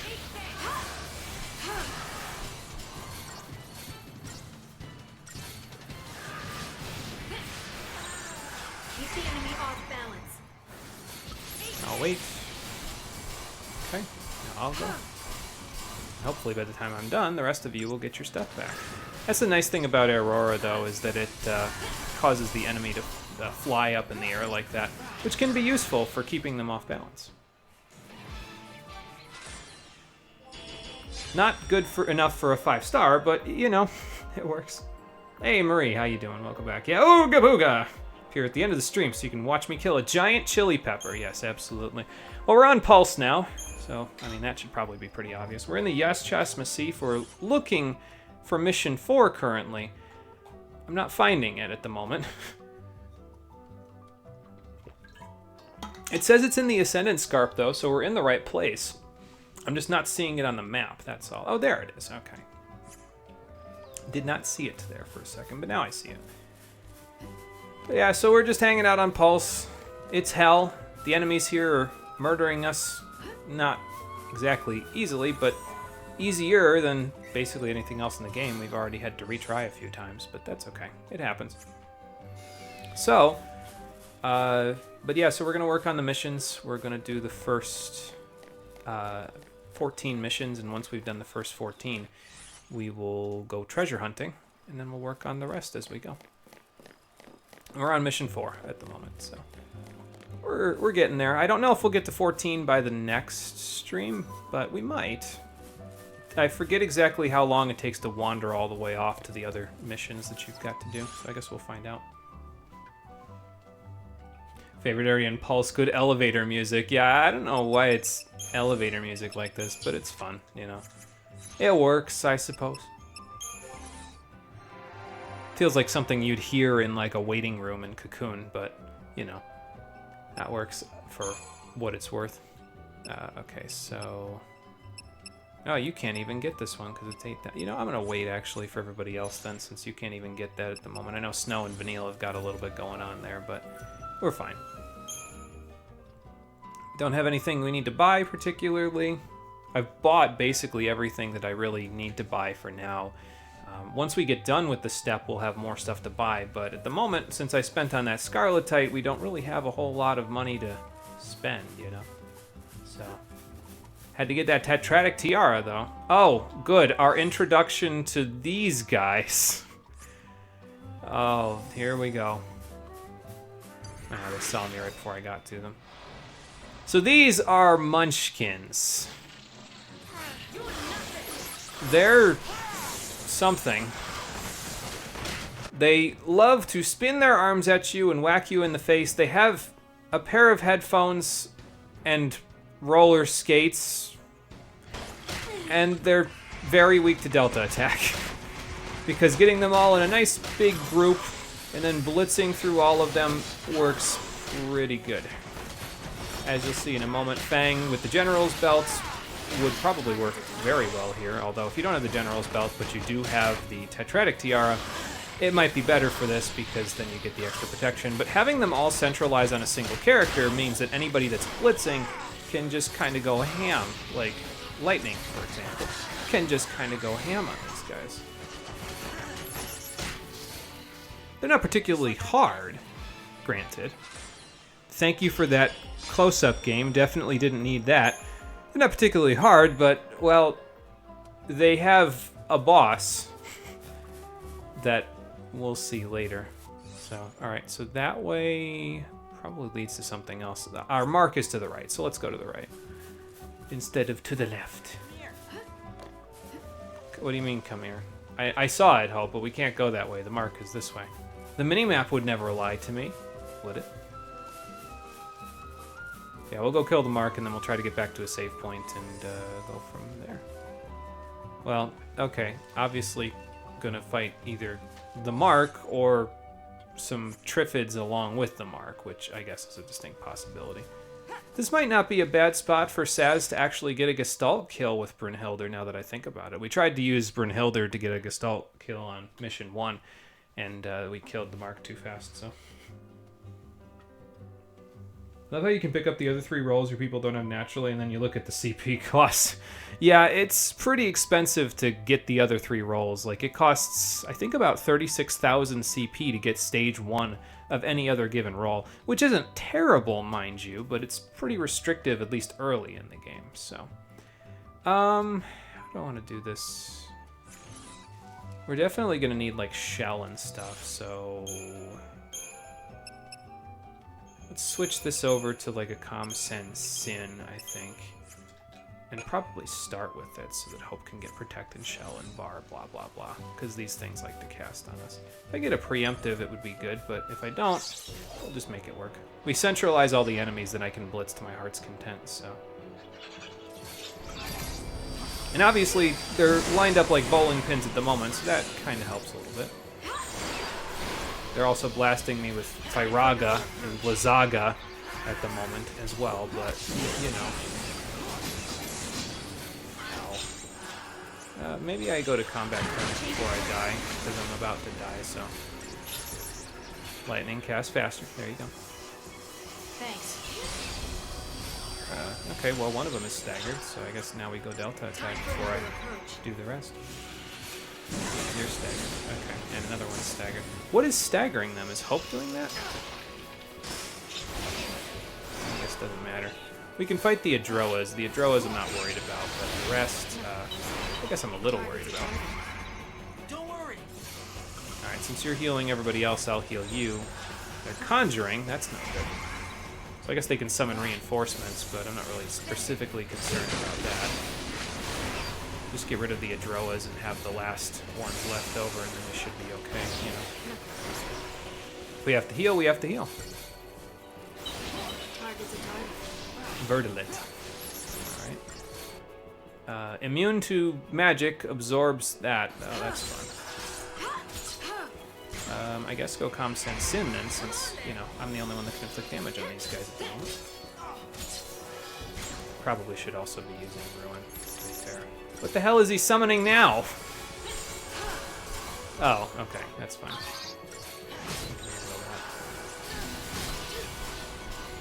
I actually don't know if Delta attack would work particularly well here, but I can see how this gets a little bit out of hand, yeah. Might be better to have Fang just do some, whatchamacallit, blitzes with me, honestly. Speaking of which, just give her a little something. There you go. Ow. Alright, Hope whenever you're ready. I guess I'll play myself. Blizzaga on the way. Love that. Alright, how do we want to do this? I guess I'm going to go with aggression, honestly, because then I can just blitz these guys, or I guess I can ruin as well. Are they? No.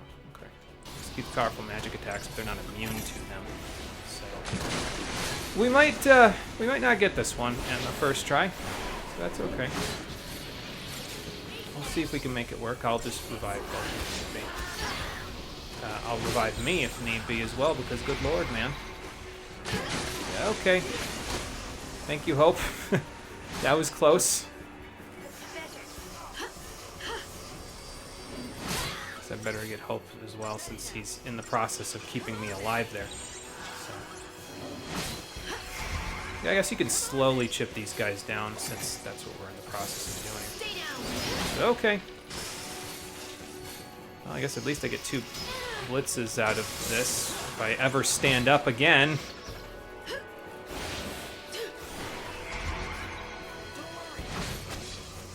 I'll get Fang since you're getting... Okay, me. Okay, he's getting both of us with Kira. That's fine. Go with this. Again, if I ever get up again, this will be fine. Yeah, why don't you get them before they walk away from each other? I guess, I mean, if they're just going to walk away from each other, this isn't really going to work out the way that I'm hoping it will. But, you know. come on. Leave him with like 1 HP. Just kill the guy already so we can at least get him out of the way. Okay. How much HP does the other one have? Okay.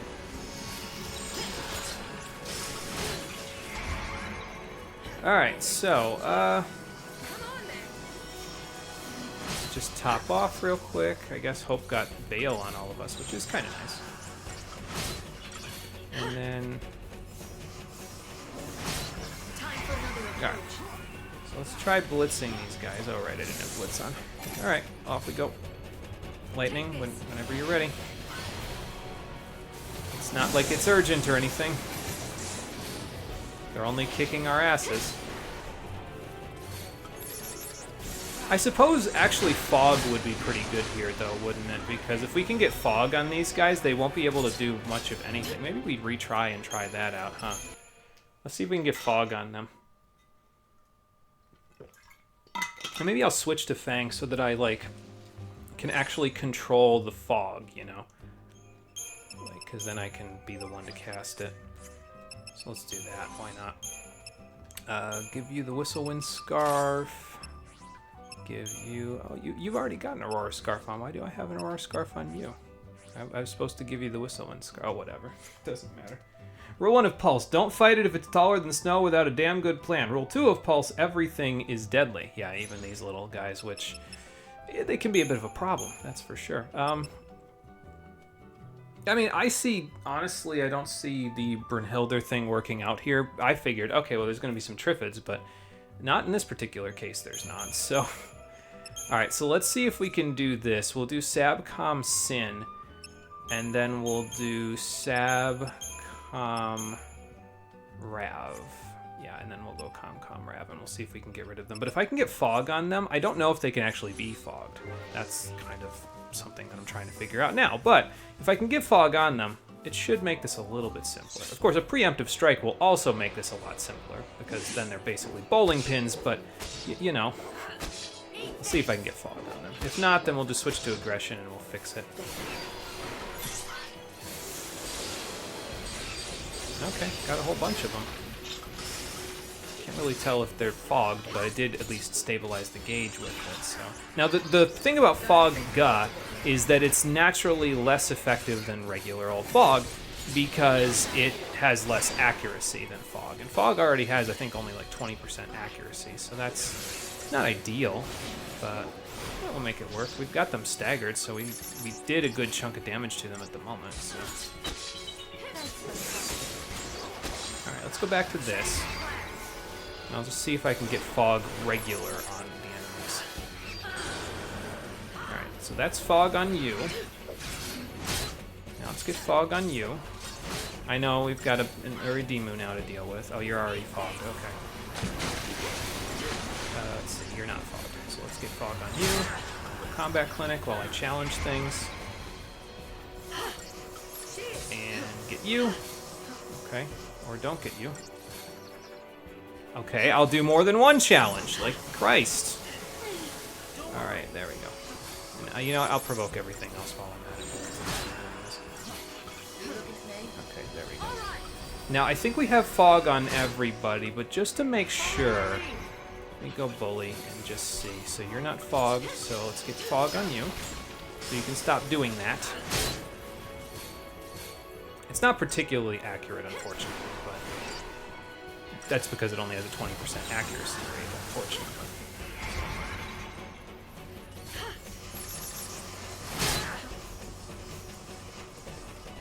Well, I got a few of them. Now, okay, up I go. You know, it might not be a bad idea either to summon Bahamut here after a couple of minutes, so let's get rid of the Vertoliths first, actually.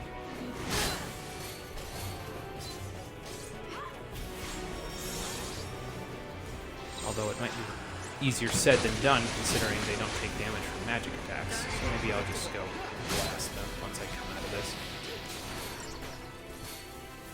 Bye! Be back with you in a moment.